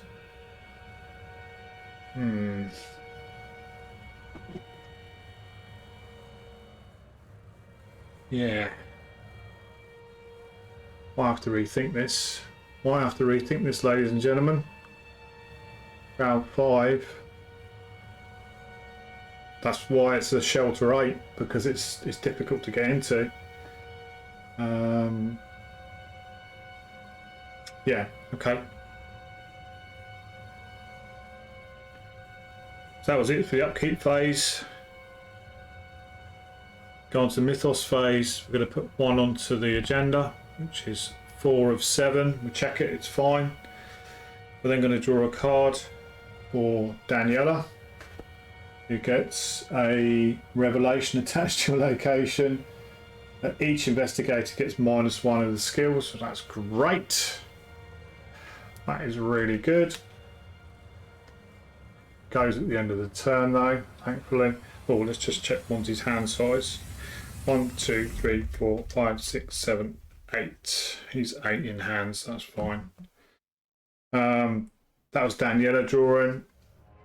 And then we're going to draw an encounter card for Monty. He gets a Glacial Phantasm. Bear with me a second.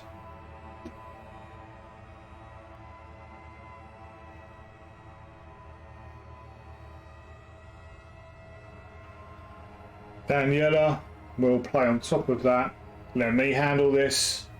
Fast play after an investigator draws a non-peril encounter card, but before resolving the card's effects, you consider to have drawn it instead.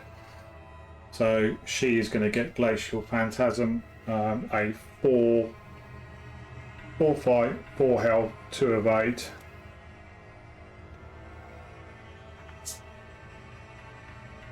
And it also says forced at the end of the enemy phase. If Glacial Phantasm is ready, move it once towards the location with the most investigators. In player order, each investigator at Glacial Phantasm's location or a connecting location shuffles the top of the Taliki deck into their deck without looking at it. But hopefully Glacial Phantasm is not much longer for this world. Okay. That's it for the Mythos Phase. We move into the Investigation Phase. -1. So I'm currently 4 versus 5. Oh, this has taken a lot longer than I was hoping. I'm gonna run out of time. Do we cut our losses and try and head somewhere else? Maybe head to the barrier camp. So Monty could get there and then follow Daniela. Yeah, I think that's what he's going to do. 1 to there, 2 to there, 3 to there.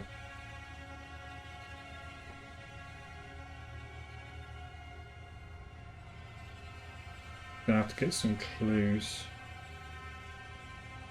Or 5 versus 3, that's better odds. But I think barrier camp might be the same. 5 shroud. Shelter 8. Choices.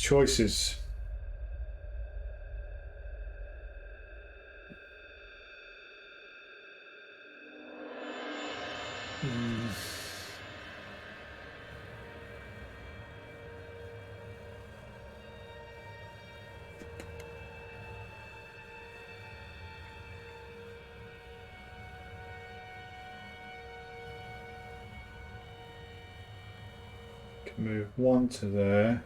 2 to there, 3 to there, 4 to the rocky crags. Well, no. Yeah, 1, 2, 3, 4 into the rocky crags he could go.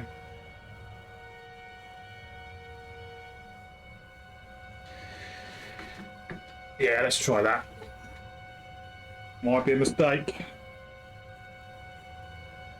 So first action from, or first free action from Monty.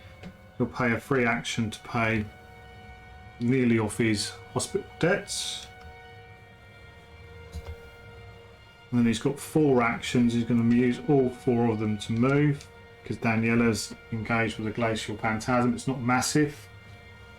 So Monty, he's going to go 1 to there, 2 to there, and he has to test to come out. He has to test to come out. 2 versus 5. 2 versus 5. Got any agility that I don't? Yeah, lone wolf, agility. 2 versus 5.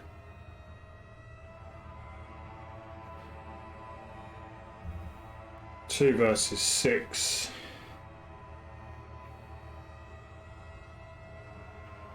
Two versus 6 is enough. 2 versus 6 is enough.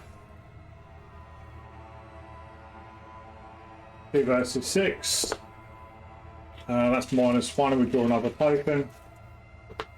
Oh, told ya. Told ya. I told ya. Oh, 2 versus 6. So let's have a look.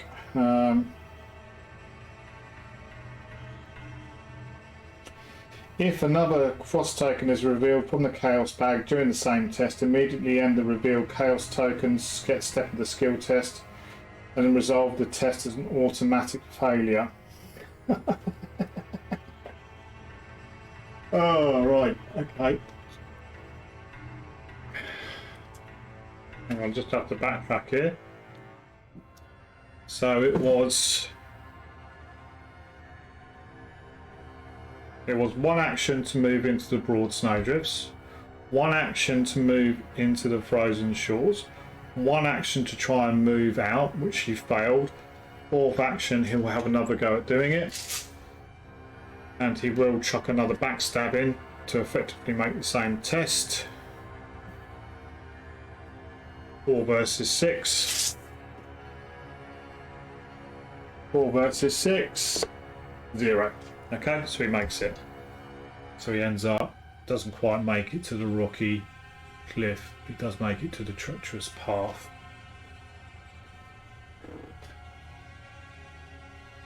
That was his 4 actions. Daniel is like, I've only just got here.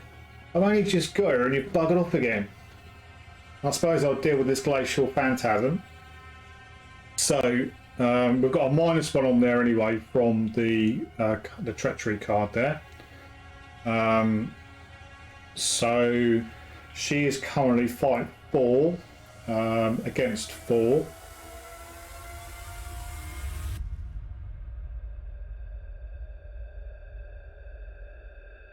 So she'll spend 2 actions doing a sledgehammer. So she goes up to 6 versus 4.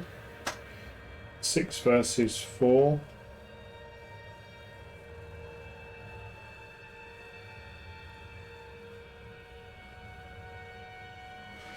She'll chuck in an overpower to make it 8 versus 4.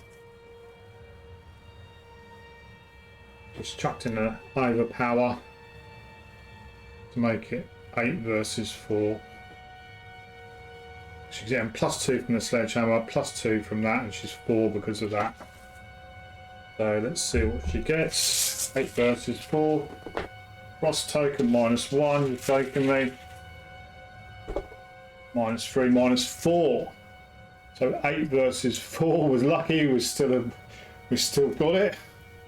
I think my maths is right there. Well, let's just make sure that's -1, that's -4 in total. 5 normally, -1 down to 4, 2 from there, and sledgehammer for 2, which is, yeah, so she's doing 3 damage to it in her first attack. And then she's going to try and machete it finally. So she gets +1 fight, so she's back up to 5. 5 versus 4.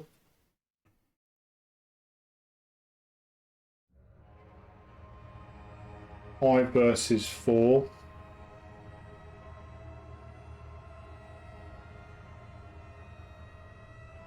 Vicious Blow, Guard Dog, and Sledgehammer in on it.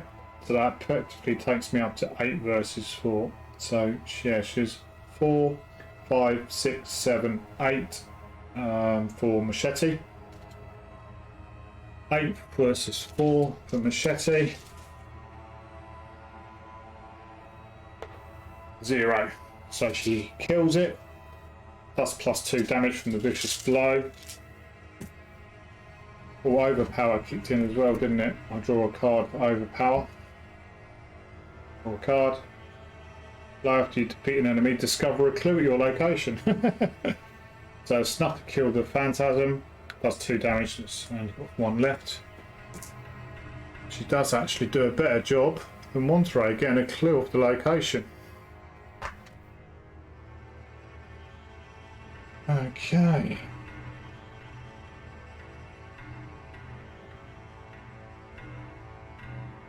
That was all of her actions. So she's still stuck in the glacial cabin. Okay. So that was the player phase, or investigator phase. Enemy phase. There are no enemies in play. We're going to go to the upkeep phase. Oh, forgot. I'll gain a resource. Actually 2 resources for Monty, my apologies, because he ended up 2 locations away. Oh no, draw a card and gain a resource. He gets another Sledge Dog. Gain a resource, draw a card. Gain a resource, draw a card, and then Monty's going to get field work. After you move to a location, if that location has at least 1 clue on it, exhaust field work. If you do, get +2 skill value for the next test you perform. That's handy. That's very handy. And Daniela is going to draw. She's going to get another evidence.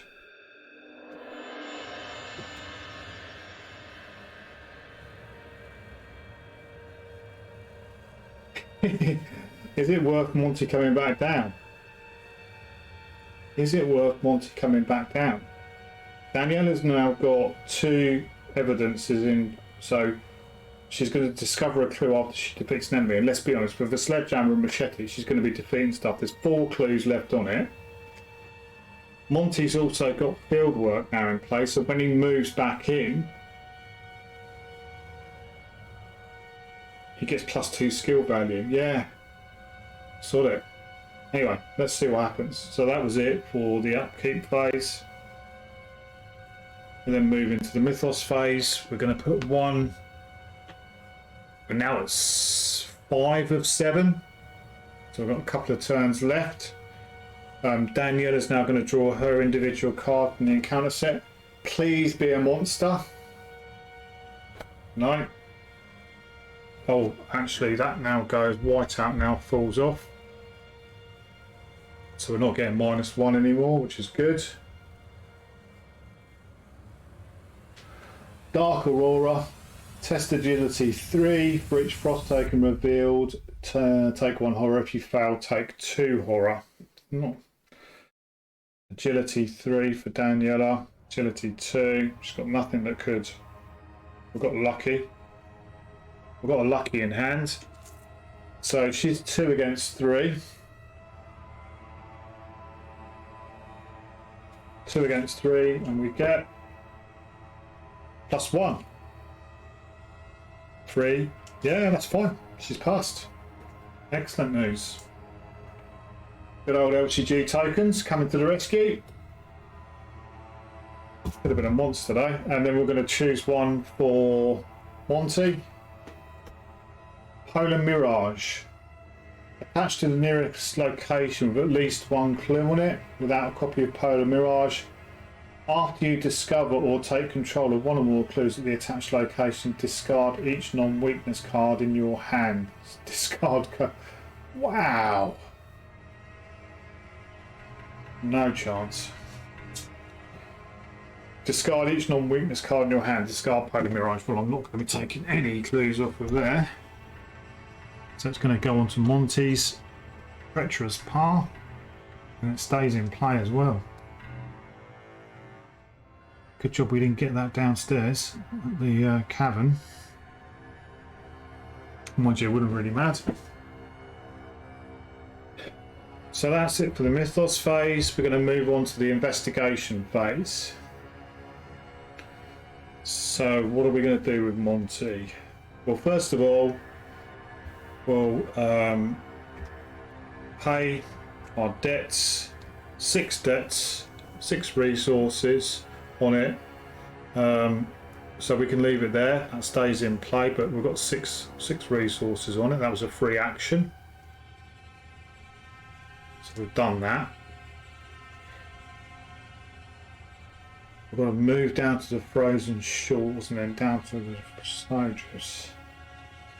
It's agility 2. He should be fine getting through that.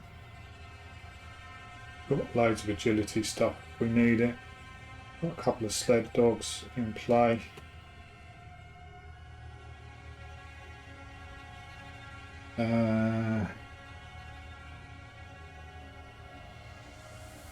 Daniela, what's she got? She's got her evidence. We're drawing some cards, trying to get some resources. Right, she doesn't need resources. So, first action. Put these back down so we know where we are. First action from Monty is going to move into the frozen shores. Second action from Monty, he's going to move down, or try to move down to the broad snowdrifts. Agility 2 against agility 5. We will chuck in a lone wolf to make him agility 6 against agility 2.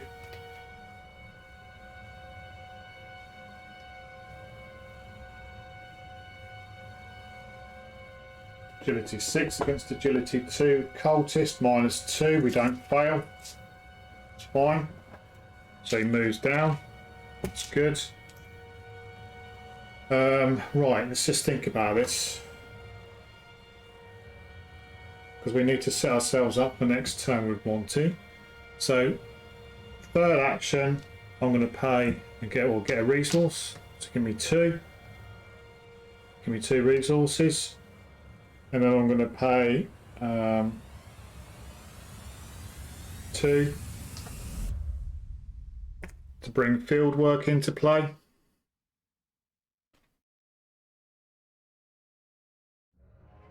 Running out of space here for all of Monty's cards. Let's move those across a little bit so you can see most of them.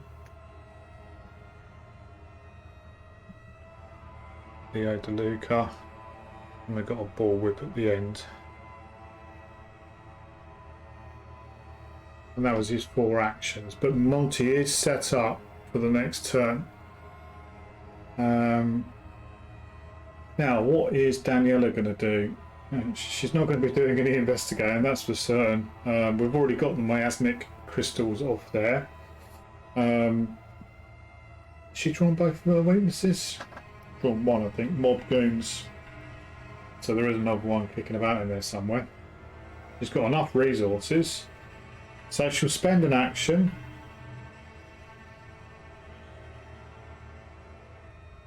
Might as well. To exhaust Dr. Mia, Dr. Sala, who will heal 2 damage from an investigator or another ally asset at your location. She's only got 1 on her, so might as well take it off whilst we've got a chance. So that's that first action. Well, I might as well draw a card. Might as well draw a card. So second action, she'll draw a card. And she will get. There we go. Weakness.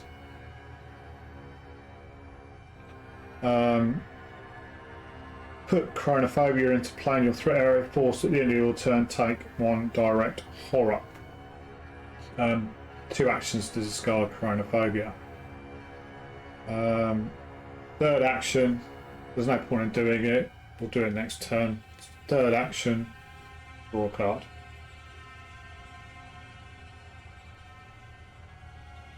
Toe to toe. Fight. This action deals +1 damage and is automatically successful. As an additional cost to perform this attack, the chosen enemy makes an attack against you. Put that in there for her special ability. Not so sure on that one. So that was it for Daniela. That's it for Monty. We are getting there. We are getting there. We move on to the enemy phase. There are no enemies in play, unfortunately, with 2 evidences in hand. Then we move on to the upkeep phase. We're going to reset our actions. Reset our actions. We're going to gain a resource. Daniela's got loads. At the end of our turn, she's going to take a direct horror, which takes her down to 4. We're going to need to discard that. And then we're going to move on. Oh, we're going to draw a card. Monty is going to get Pocket Telescope. Okay, intellect symbol, which is good. Hopefully. And then Daniela is going to get Machete, another fight. She's all about the fight. That's it for the upkeep phase. We move on to the Mythos phase. We're going to put 1 Doom. So we're at 6 now of 7. Not good. Not good at all. And then we're going to draw some cards. Daniela is going to get Ancient Evils. Oh, you get every single time Ancient Evils. I'm sure when they put this core set together, there's a little like micro tracker in Ancient Evils that tells you just when you're about the cusp of the of the agenda, take in Ancient Evils. So what we do here is we add a Doom, and it can cause it to advance. So we add the 7th Doom in, which does cause it to advance. We're going to turn it over, and it calls it. This one's called It Dwells Inside, and this one says. I'm going to need to get up and read it. Oh, the text is so small. These things, these manifestations, they're not beasts or even alien creatures like those Dyer and Danforth encountered in their last expedition. You're not even sure that they're entities at all. They have no shape, consisting of almost protoplasmic substance that seeps back into the ice when harmed or whenever you escape their clutches. Given the persistence of these entities and the inclement deadly conditions of Antarctica, you know you won't survive the night without finding shelter.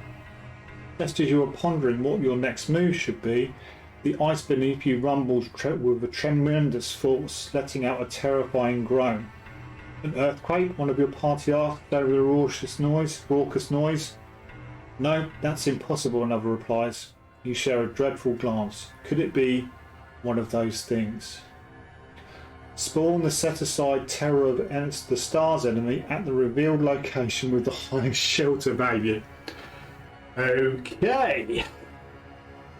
Well, I think we can safely say that the Crystal Caverns shelter of 8 is the highest shelter value, which is awesome. We've got shelter 4 over here, shelter 1, shelter 2. Fine. The Terror of the Stars. Okay. Engages with Daniela because she is at that location. With Chronophobia on it. It has Yeah, well, I'll show you actually. Hang on a sec.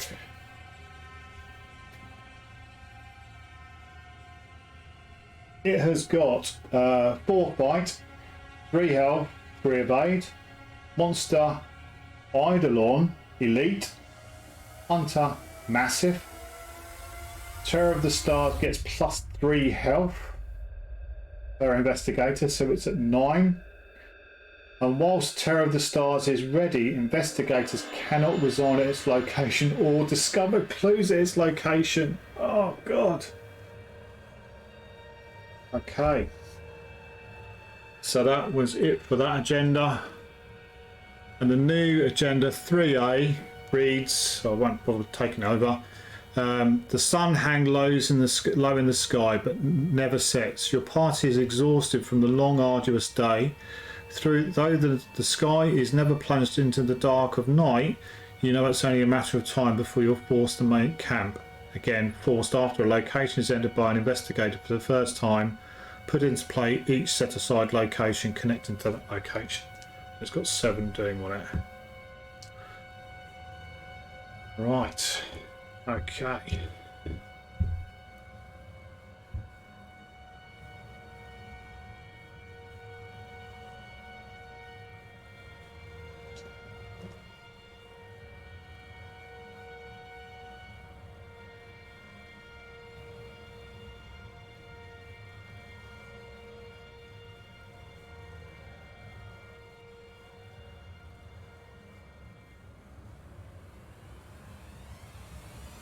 Right, so we've got to deal with the Terror of the Stars.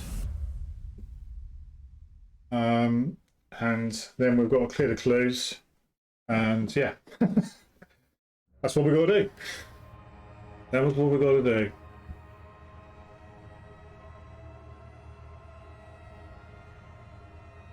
I think that was the first card for Daniela, wasn't it? Yeah, she drew Ancient Evils.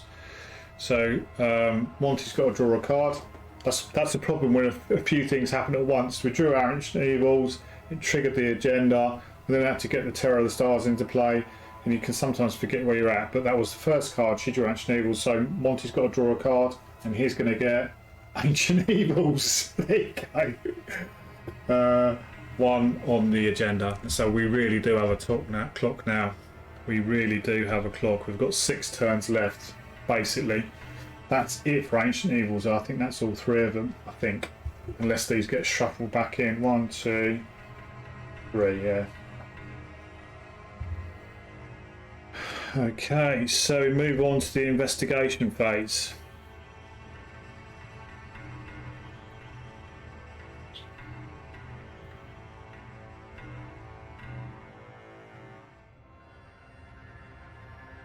I think for the time being, Daniela's going to have to ignore Chronophobia. 2 actions, she take 2 attacks of opportunity, so she'll have to ignore that for the time being. But she can do 3, 4, 5 damage to it. She can do 5 damage.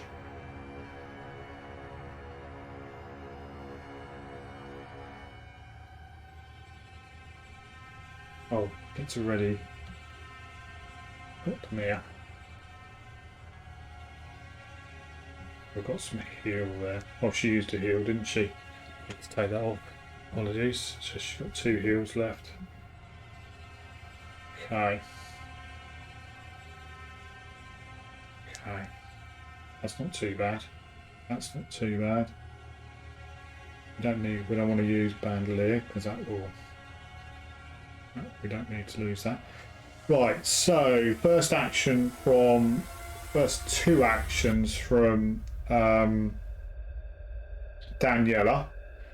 She is going to sledgehammer the Terror of the Stars. So she's +2 fight, so she's going to go to 7 against 4.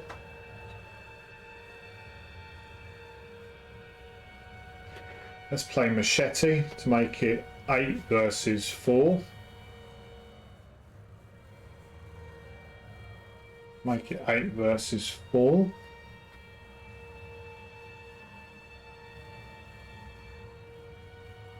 Eight versus 4. -1. That's 3 damage to it. 3 damage to it.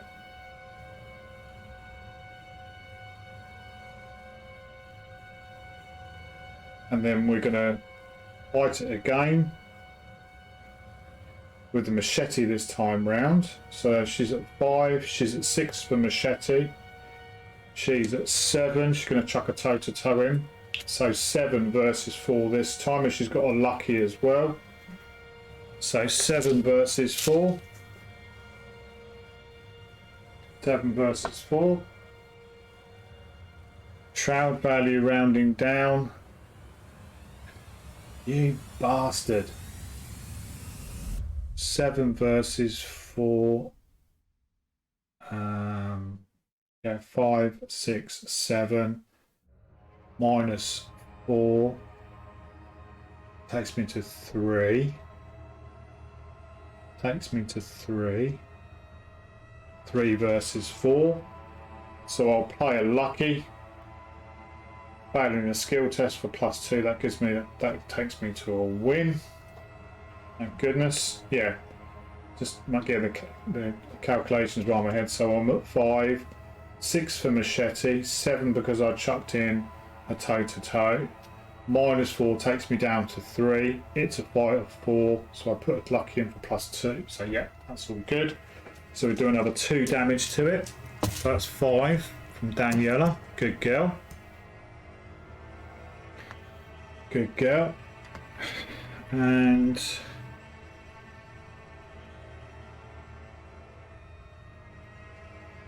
hopefully we can get Monterey in there to finish it off, which is unfortunately not going to use his field work, but there we go.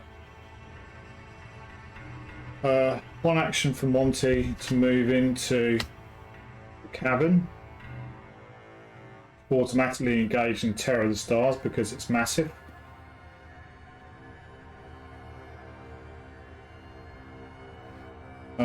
And then we're going to spend another action to fight with his bullwhip, which uses his agility rather than his fight. So he's currently at 5. 5 versus 4. 5 versus 4.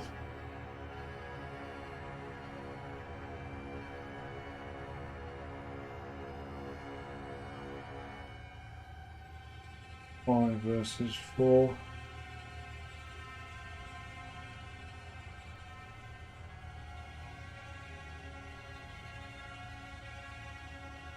Make it 7 versus 4 by chucking the scout ahead in. Sorry, chuck the scout ahead to make it 7 versus 4.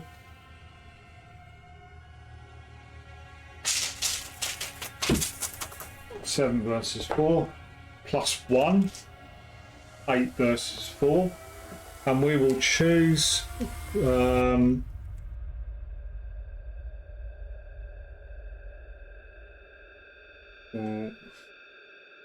damage takes him to 6.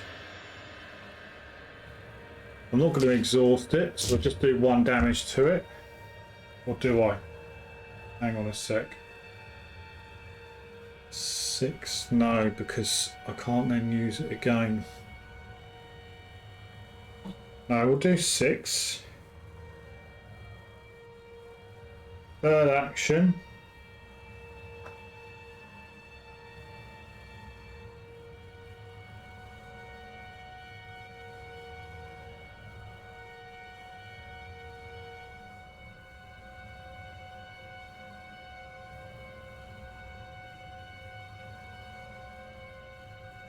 Going to be a bit of a risk.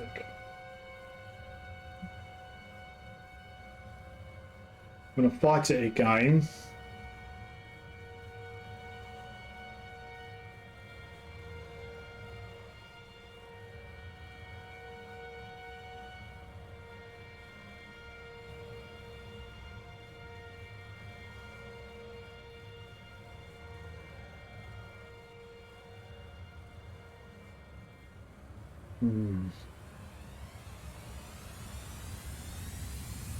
What I'm thinking about is just to do a normal fight action. I'm only fight 2, but I've got a shed load.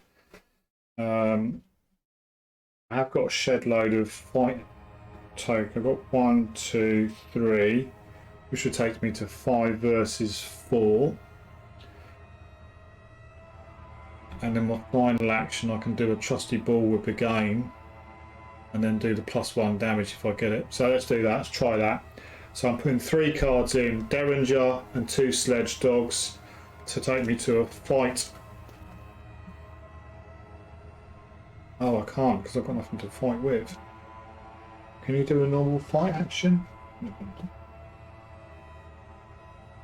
Yeah, action's fight, so I just don't get any pluses. So straight up fight of 2, 3, 4, 5. Fight of 5.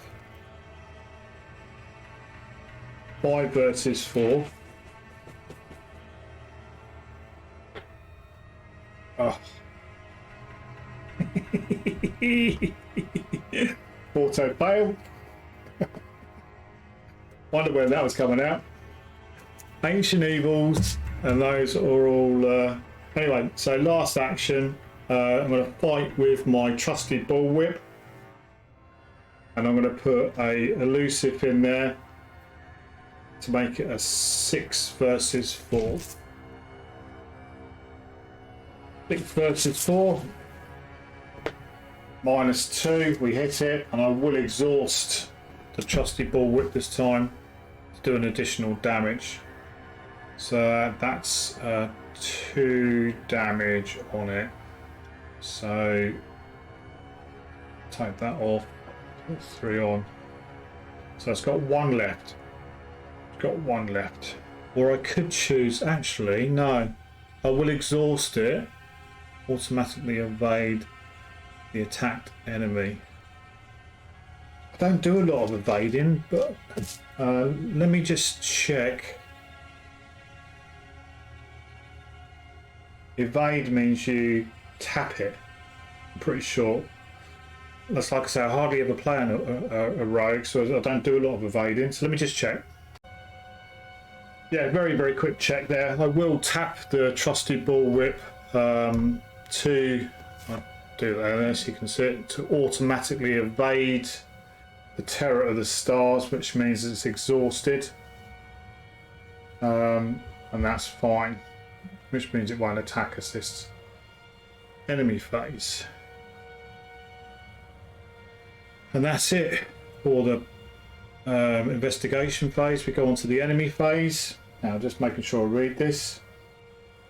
Enemies with the hunter keyword move towards the nearest enemy. No. Each engaged enemy attacks if able. Can't, because it's not ready. That's some of the mistakes I was making in my early games. I was readying the monsters at this point, but it's not. It's readied in the upkeep phase, so that stays where it is. That stays there where it is. So we go into the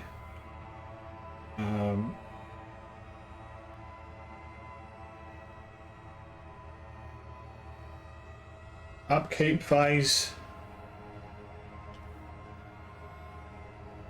We reset all actions is the first thing to do. Reset all actions. Then we ready all exhausted cards. So the trusty bullwhip gets readied, and the Terror of the Skies gets readied. We draw a card and gain a resource. There we go. Now we draw a card. Monty is going to get Slip Away. It's got a book value on it, which is good. And Daniela is going to get Survival Knife. Nice. Doesn't need it now, but another fight icon. Checks her hand size. We're all good. Daniela's got 3. Monty's got 3. We then go into the Mythos phase. We add a Doom. We're at 2 of 7. Not going to trip. And then we're going to check our Mythos card. So as ever, Daniela goes first, and she's going to get a Glacial Phantasm. 4 and 4. We've seen that before, so that gets into her threat area. That should be fine. And then we've got Monty, who was going to get Skittering Nonsense. 2/2. Hunter, when you defeat it, shuffle the top card of the Taliki deck into your deck. Okay, so it's all from having no enemies before. We've got lots of enemies now, but we've got one main one to deal with, which hopefully Daniela should be able to deal with. So I'm quite happy with taking 2 enemies there, really. We'll go into the investigation phase. So currently, the Terror of the Skies has got 8 damage on it. So let's see what we can do here. Actually, was it 8? Daniela done 3, 4, 5 from the machete. I've done 1. It was 6. No, it was 6. It was 6 because I missed with the punch and fight because that auto failed, and then I decided to not do the damage but to exhaust it instead. So it's a 6, not 8. So that's fine. Doesn't really make much difference because Danielle is now gonna. She's now gonna clobber it. Or clobber it for 3. Yeah. So she's going to win 2 actions to sledgehammer it. So 2 of her actions there. Sledgehammer. Move that out of the way. +2 and deals +2 damage. So she is currently at 5, 7 versus 3. 7 versus 3 is no. 7 versus 4. So we'll chuck in a survival knife to make it 8 versus 4. 8 versus 4.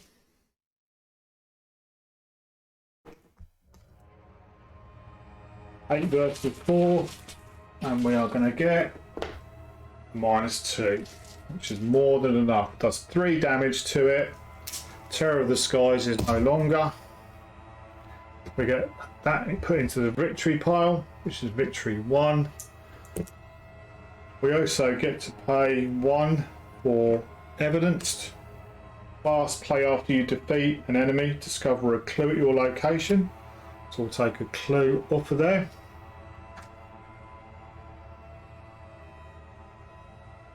And then we are gonna, for a 3rd action, just going to start taking direct horror from this chrono, but I can't do nothing about that. We'll machete it for 1. +2 damage. So she's 4 against 5, 6, 7. 5 against 7. That's all we can do this time round. 5 against 7, and we're going to get -2. That's 3 damage on the Glacial Phantasm. That's the end of her turn, so she's going to take a direct horror from Chronophobia. That needs to be sorted next turn. She's down to 3. And then we've got Monty, who needs to deal with Skittering Nonsense first of all.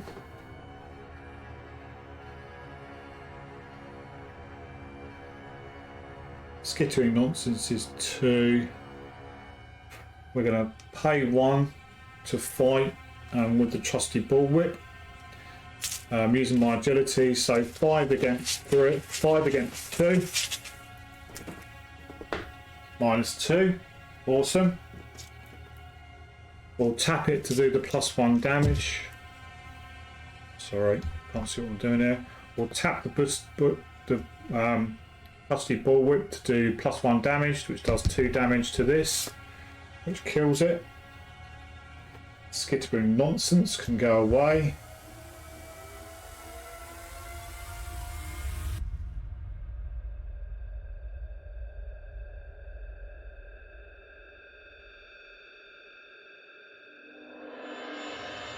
Second action, he's going to move out of the glacial caverns back to the broad snowdrifts. There's a reason for doing that. Third action, I'm going to move back into the crystal cavern. I'm going to tap shortcut. Going to tap field work. After you move to a location, if that location has at least one clue in it, exhaust field work, you get +2 skill value for the next test. So field work is going to take me to 6 against 5, and then I'll play it telescope and the slip away for 1, 2, 6, 8 against 5. 8 against 5. 8 against 5. -4. It's 4.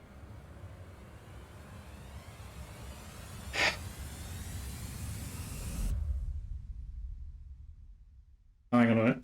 Hang on a minute. Hang on a minute.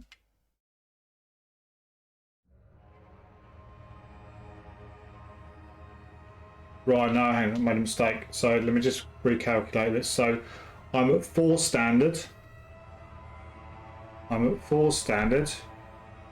I used field work to take me to 6. I used a pocket scale telescope and the slip away to take me to 8. I've got a magnifying glass at +1, so I'm at 9. 9 versus 5 -4 isn't equal, so I get it. Oh, I forgot about the magnifying glass there for a minute. So I get a clue.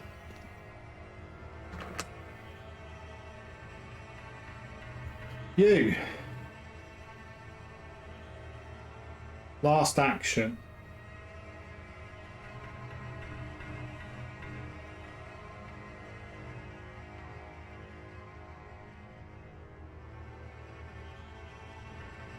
Last action, draw a card. Derringer.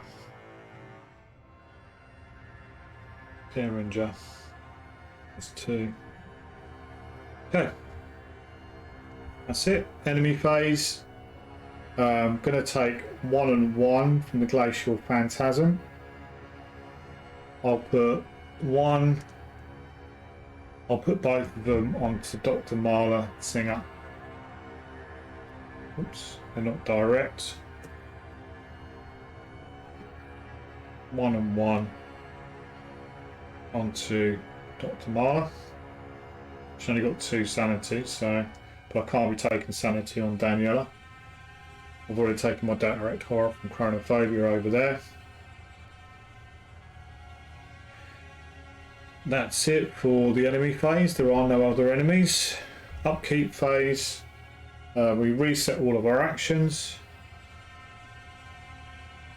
We ready any exhausted cards, so Trusty Bullwhip gets readied, as does field work. Nothing else to ready. We gain a resource.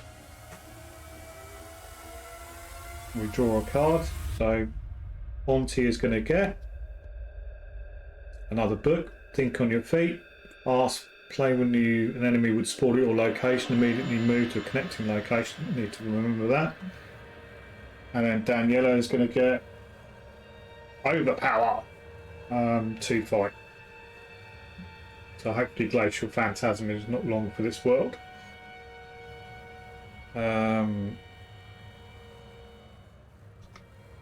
That's it, I think, for the upkeep phase. Check hand size, we're all good. Mythos Phase, we're going to put 1 Doom. 3 of 7. Oops. 3 of 7. We're then going to draw a card. So Daniela is going to get Kindred Mist. First time I've seen that one. Attached to the nearest location without a copy of Kindred Mist on it. When one or more cards from the Taliki deck would be shuffled into your deck while you are at attached location, draw them instead, placing them on the bottom of your deck instead of the bottom of the Taliki deck. Discard Kindred Mist at the end of this round. Okay. So that's going on Crystal Cabin.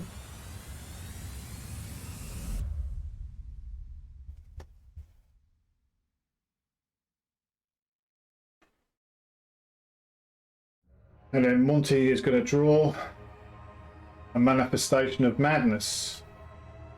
3 and 3. Hunter. When it attacks, shuffle the top 2 cards of the Taliki deck into your deck without looking at them.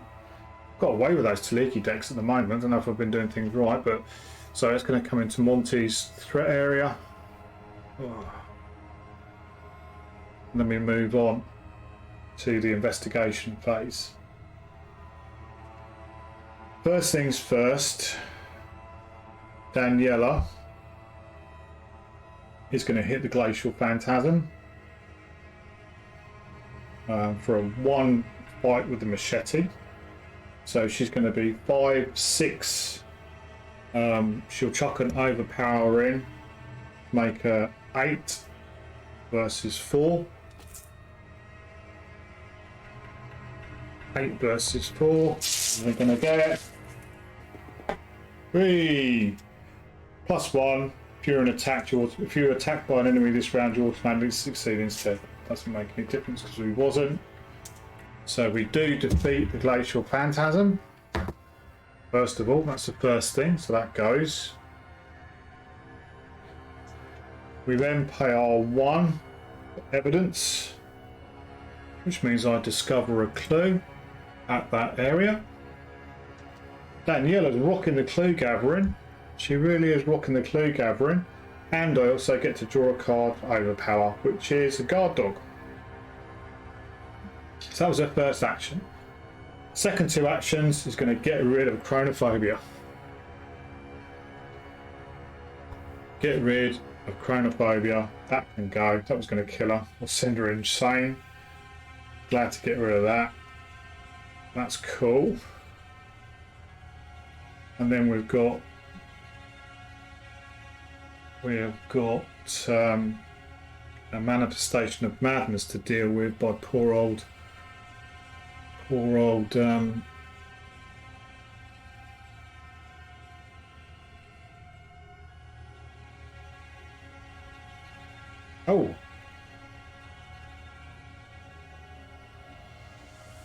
actually, yeah, sorry, hot tub time machine for a second. I will pay 1 once I drew the Manifestation of Madness. Sorry, I said about that. Remember it. Think on your feet. Fast. Play when it would spawn at my location. Move to an immediate location, and then Manifestation Madness spawns there, but engages with Daniela. No, I can't do that. No, because that's not unfair. Because Chronophobia would kick in. So let's take my 1 back. Manifestation of Madness can engage with me. Sorry. Too much backtracking there. So we're staying at the Glacial and try and fight it. So let's try and fight it. First action is to fight it with my trusty bullwhip using my agility rather than fight. So it's currently 5 versus 2. I've got to think of my feet in my hand because I didn't play it.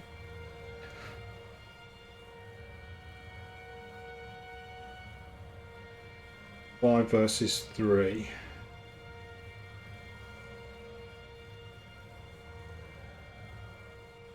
Five versus 3. We'll go with 5 versus 3. 5 versus 3. -1. -3. -3 in total, so we fail that one. Second action, do the same thing. 5 versus 3. Haven't exhausted the trusty bulwark. 5 versus 3, -1. 5 versus 3. Oh, jeez, it's -4.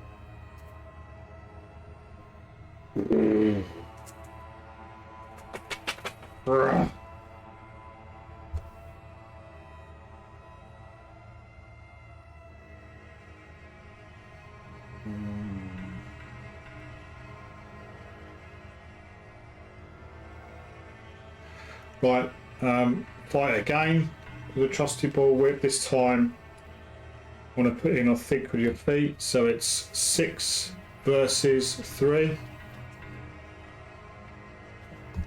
6 versus 3. Oh, you're joking me.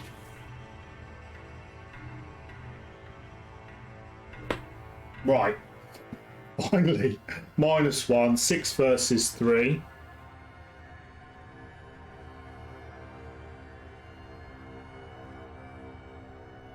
I'm going to tap the trusty bulwark to exhaust it. Evade it.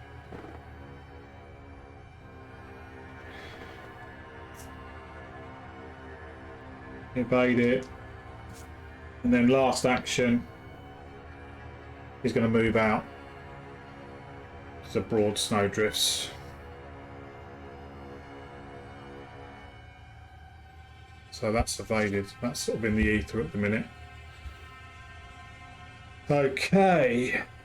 So that was the investigation phase. The enemy phase, nothing. There's nothing there. It will ready in a second. We go into the upkeep phase. We reset all actions.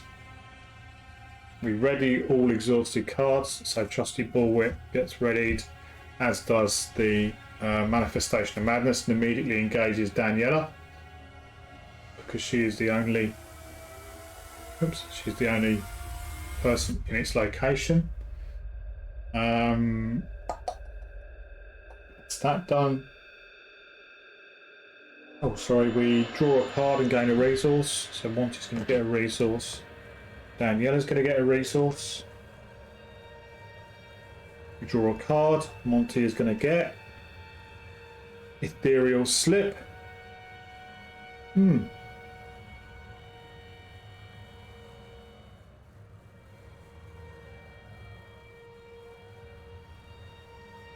Daniela's just going to kill it, actually, to be fair. And Daniela is going to get take the initiative. Commit only to a skill test you are performing. Take the initiative loses a wild card for each action that's been completed by an enemy investigator this phase. We need to play that first, which works quite well actually. But what's going on next? Hopefully. So we've drawn a card, we gain our resources, we're all fine for hand size. We then move on to the Mythos phase. We'll put a Doom on the Doom with 4 of 7. Need to get a crack on here. We're going to draw a card. We're going to go with Daniela first, who gets Dark Aurora. Test 3 agility for each frost taken turn. If you take turn, sorry. Test 3 agility for each frost token revealed during this test. Take 1 horror. If you fail, take 2 horror. Agility 2.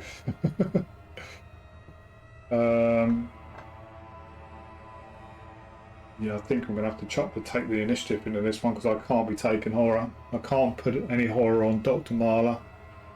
Singha. So I'll play take the initiative. There's been no actions taken this phase by any investigators, so I'm at 3. I'm at 5. 5 versus 3.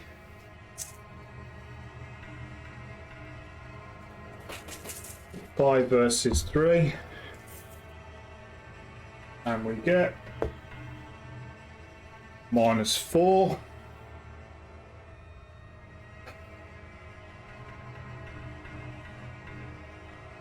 -4. I'm at 1, so I lose by 2.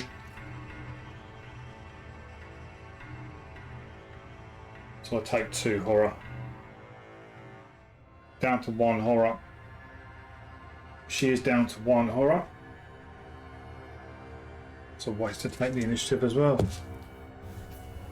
Okay, that was Daniela. And then Monty is going to get Polar Vortex. Attached to your location, when you end your turn when you end your turn at attached location, each card you control with health, including yours, takes 1 direct damage. At the end of the round, discard Polar Vortex. Well, I'm not going to be there anyway, so that goes on to Broad Snowdrifts. That's fine. I can take that actually.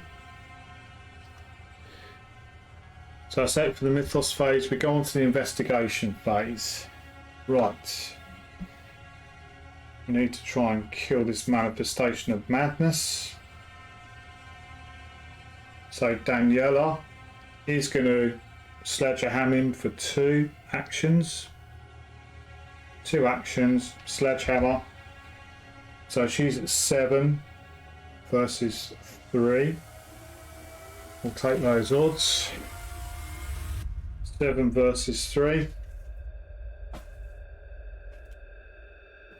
Oh, thank God. +1. Pure attack by enemies round automatically succeed instead. That's fine. That's 3 damage to the manifestation of madness, which kills it. Sorry. Manifestation of madness, that's dead. So it's +2 damage. That was her that was 2 actions. She hasn't got any evidence left. But what she will play in, just for a bit of a soak, is she'll spend her last action 1, 2, 3 on a guard dog. That takes it's a sanity soak more than anything there, really. That's the plan. So that was it. Now we've got Monty. Come on, Monty. Let's just have a think about this. 5 shroud. 2.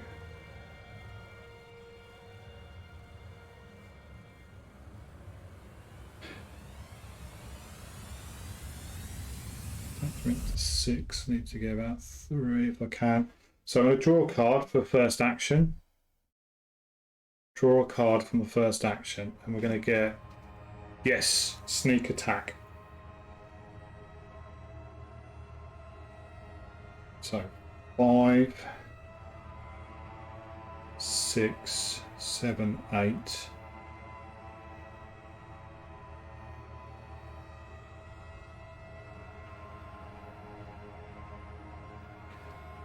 Second action, Monty's going to move back into the Crystalline Cabin, tapping field work. Tapping field work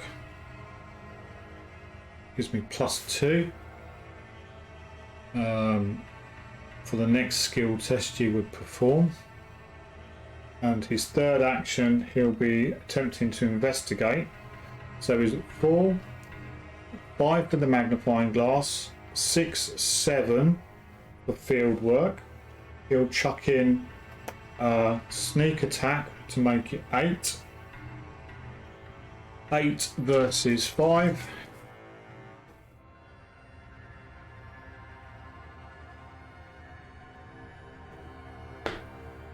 -1.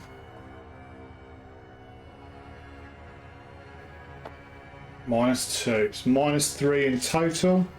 8 versus 5, I equal it, so I get the clue.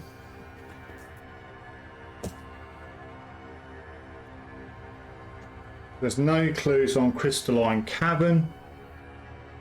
So as his final action, I'm going to do on the act, if each investigator is at the same location and that location has no clues on it, resign. You set up camp, each investigator resigns. Oh my god. So we've resigned at the Crystalline Cabin. We've done it. We've done it. Fine, so that was a bloody good scenario. I really enjoyed that. I really enjoyed that. We've got rid of hospital debts, which is good. Yeah. Got on about Elijah. Could have been automatically expend a secret to evade with a basic of 4 on 5 anyway, so it doesn't really make much difference. I don't know why I've actually taken that. Plonker. That was a silly take. That was a silly take. But I do get to move the location. That was one of the reasons why I took it. So anyway, there we go. Wow. We've done it, I think. So let's have a read and go through what we've achieved. Read the intros. Right, so here we go. Do not read until the end of the scenario. Oh, we've got to flip this over actually to see what we've got. Sorry, my apologies. We've got exhausted and terrified by the ordeal. You decide this is a good place as any to make camp for the night. Perhaps tomorrow you can salvage some kind of academic value out of the hellish journey. But for now, such things seems trivial. Survival is the only thing on your mind. Resolution 1. Resolution 1 says, as you make camp, you are haunted by the memories of the creatures you've encountered in the icy wilds. Such entities should not exist. Not even Dyer's report mentions anything of the kind. Grim silence settles over the expedition team as you set up shelter. No one speaks of what they saw in the frozen wilderness. No one speaks of the awful sounds that those monsters made. You can only hope that your camp is secluded enough to avoid the attention of those things, whatever they may be. In your campaign log, write camp next to record the name of the location, the investigator. So where we've got to put that.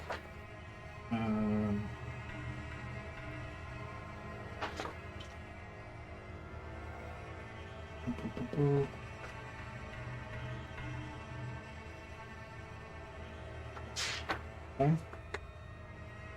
Just trying to work out where I write camp.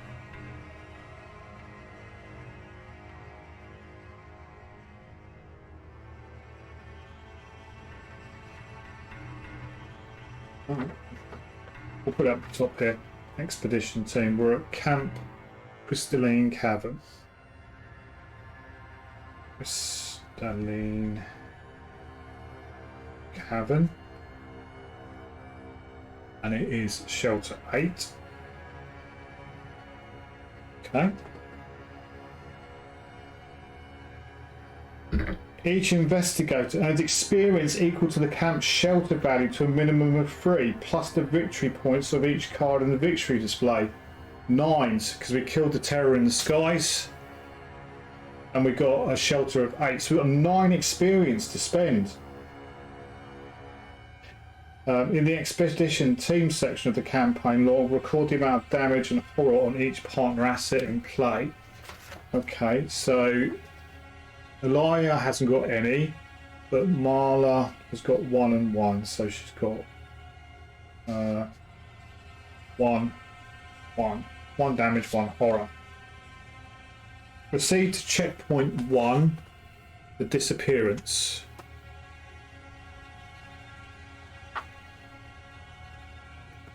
Your sleep is anything but pleasant. The maddening cold bites at your vest, and the ever-howling wind plays tricks on your mind, conjuring images of misshapen, inky forms bursting out of the ground and rendering your party whole. Just as you are finally beginning to leave such horrid thoughts behind, your rest is shattered by a startled cry. You awaken to find your camp in shambles and several of your companions missing. To your dismay, footsteps lead away from the relative safety of your camp and into the frozen wilds beyond. Find and gather the story assets corresponding to the surviving members of the expedition team. Shuffle them and randomly select a number of them equal to your camp's shelter value. They are safe. Alright, so let's take Elijah and let's take Marla. Then we've got the rest of them here. So let's put all them together. 1, 2, 3, 4, 5, 6, 7, 8. Right, so what I'm going to do, just so you can see this, I'll shuffle these up. My camp is 8, so I'm only going to lose 1.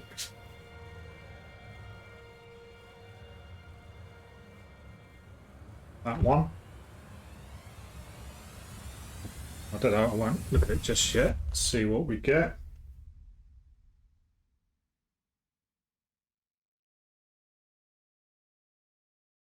If every surviving member of the expedition team is saved, troops proceed to the disappearance 2.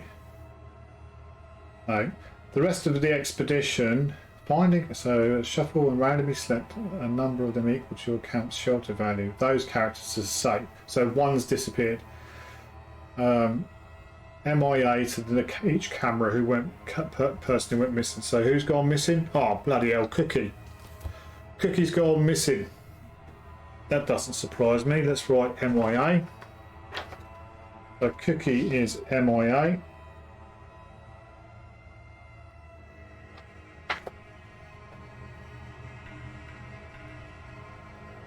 Cookie is MIA. The investigators must decide. They're on their own.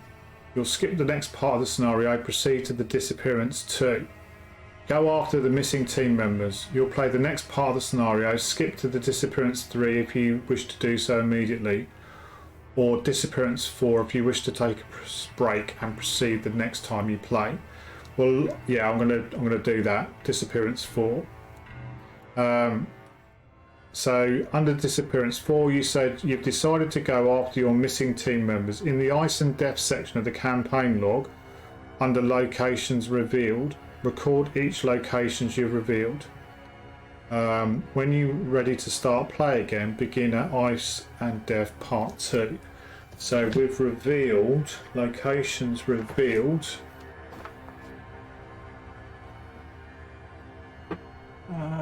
Okay, we have revealed crash site,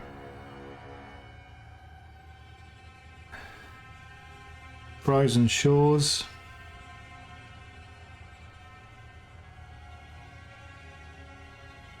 broad snowdrift,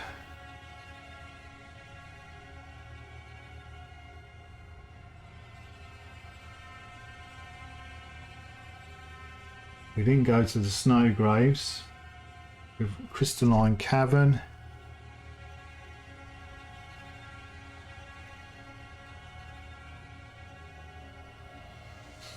we did reveal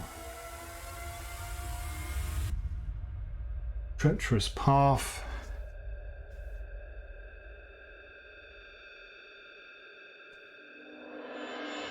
and we'd also revealed the rocky crags.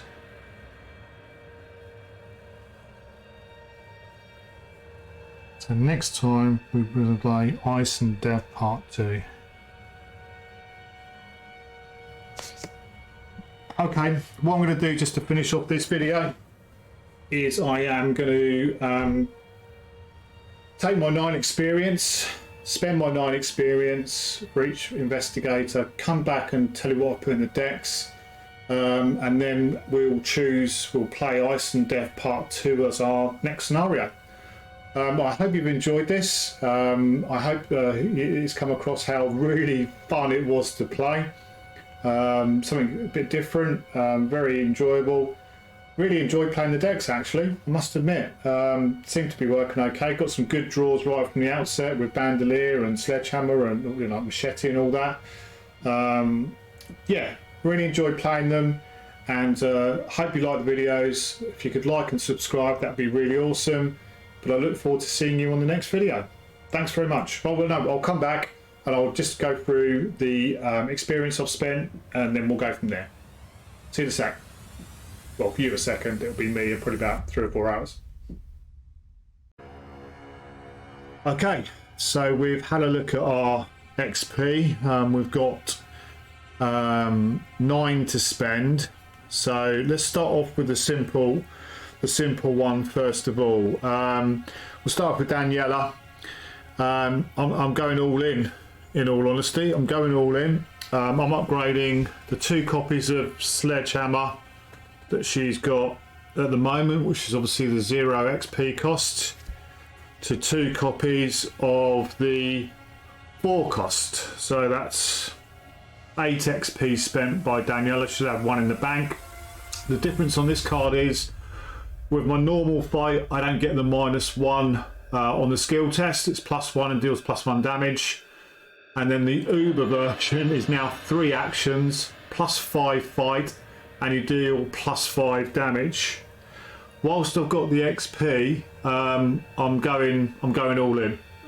Might be a mistake. We'll wait and see. But I'm quite happy with her deck. I've had a look at some agility stuff, but at the moment I'm going with upgrading the Sledgehammer. So that's Daniela's deck done, and I'll upgrade the list on Arkham DB as we go. Next up it is, let's just bring that camera down a second so might be able to see a little bit better. There we go. So what we're doing with Monty, we're going to get rid of his Derringer. Doesn't really do a lot. We're going to get rid of his sled dogs with Leah DeLuca in play. We don't really need those in all honesty. And we're going to be upgrading Ethereal Slip. So let's look at that first of all. We're upgrading Ethereal Slip, the 0 cost version, to a 2 cost version, or 2 XP, so that's 4 XP spent. Drops it down to 1, cost of 1, and then you can swap places with any non-elite enemy on a revealed location. So not one that's just 2 connections away, any revealed location that an enemy's on. So that should be good. Hiking boots, 1 crossed upgrade. As footwear, get +1 agility, which is nice. And as a reaction, after a last clue is discovered from a location, exhaust hiking boots and move to a connecting location with at least 1 clue, or to a connecting unrevealed location. Ties in with Monty's ability, so that's good. And then finally, so this is a total of 8 for Monty as well. 2 copies of Eon Chart, 3 secrets on it as a fast action, or as a free action, sorry. You can exhaust it, spend a secret, and then choose one of the following actions: move, evade, or investigate.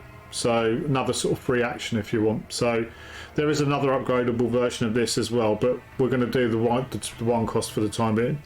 So there we go.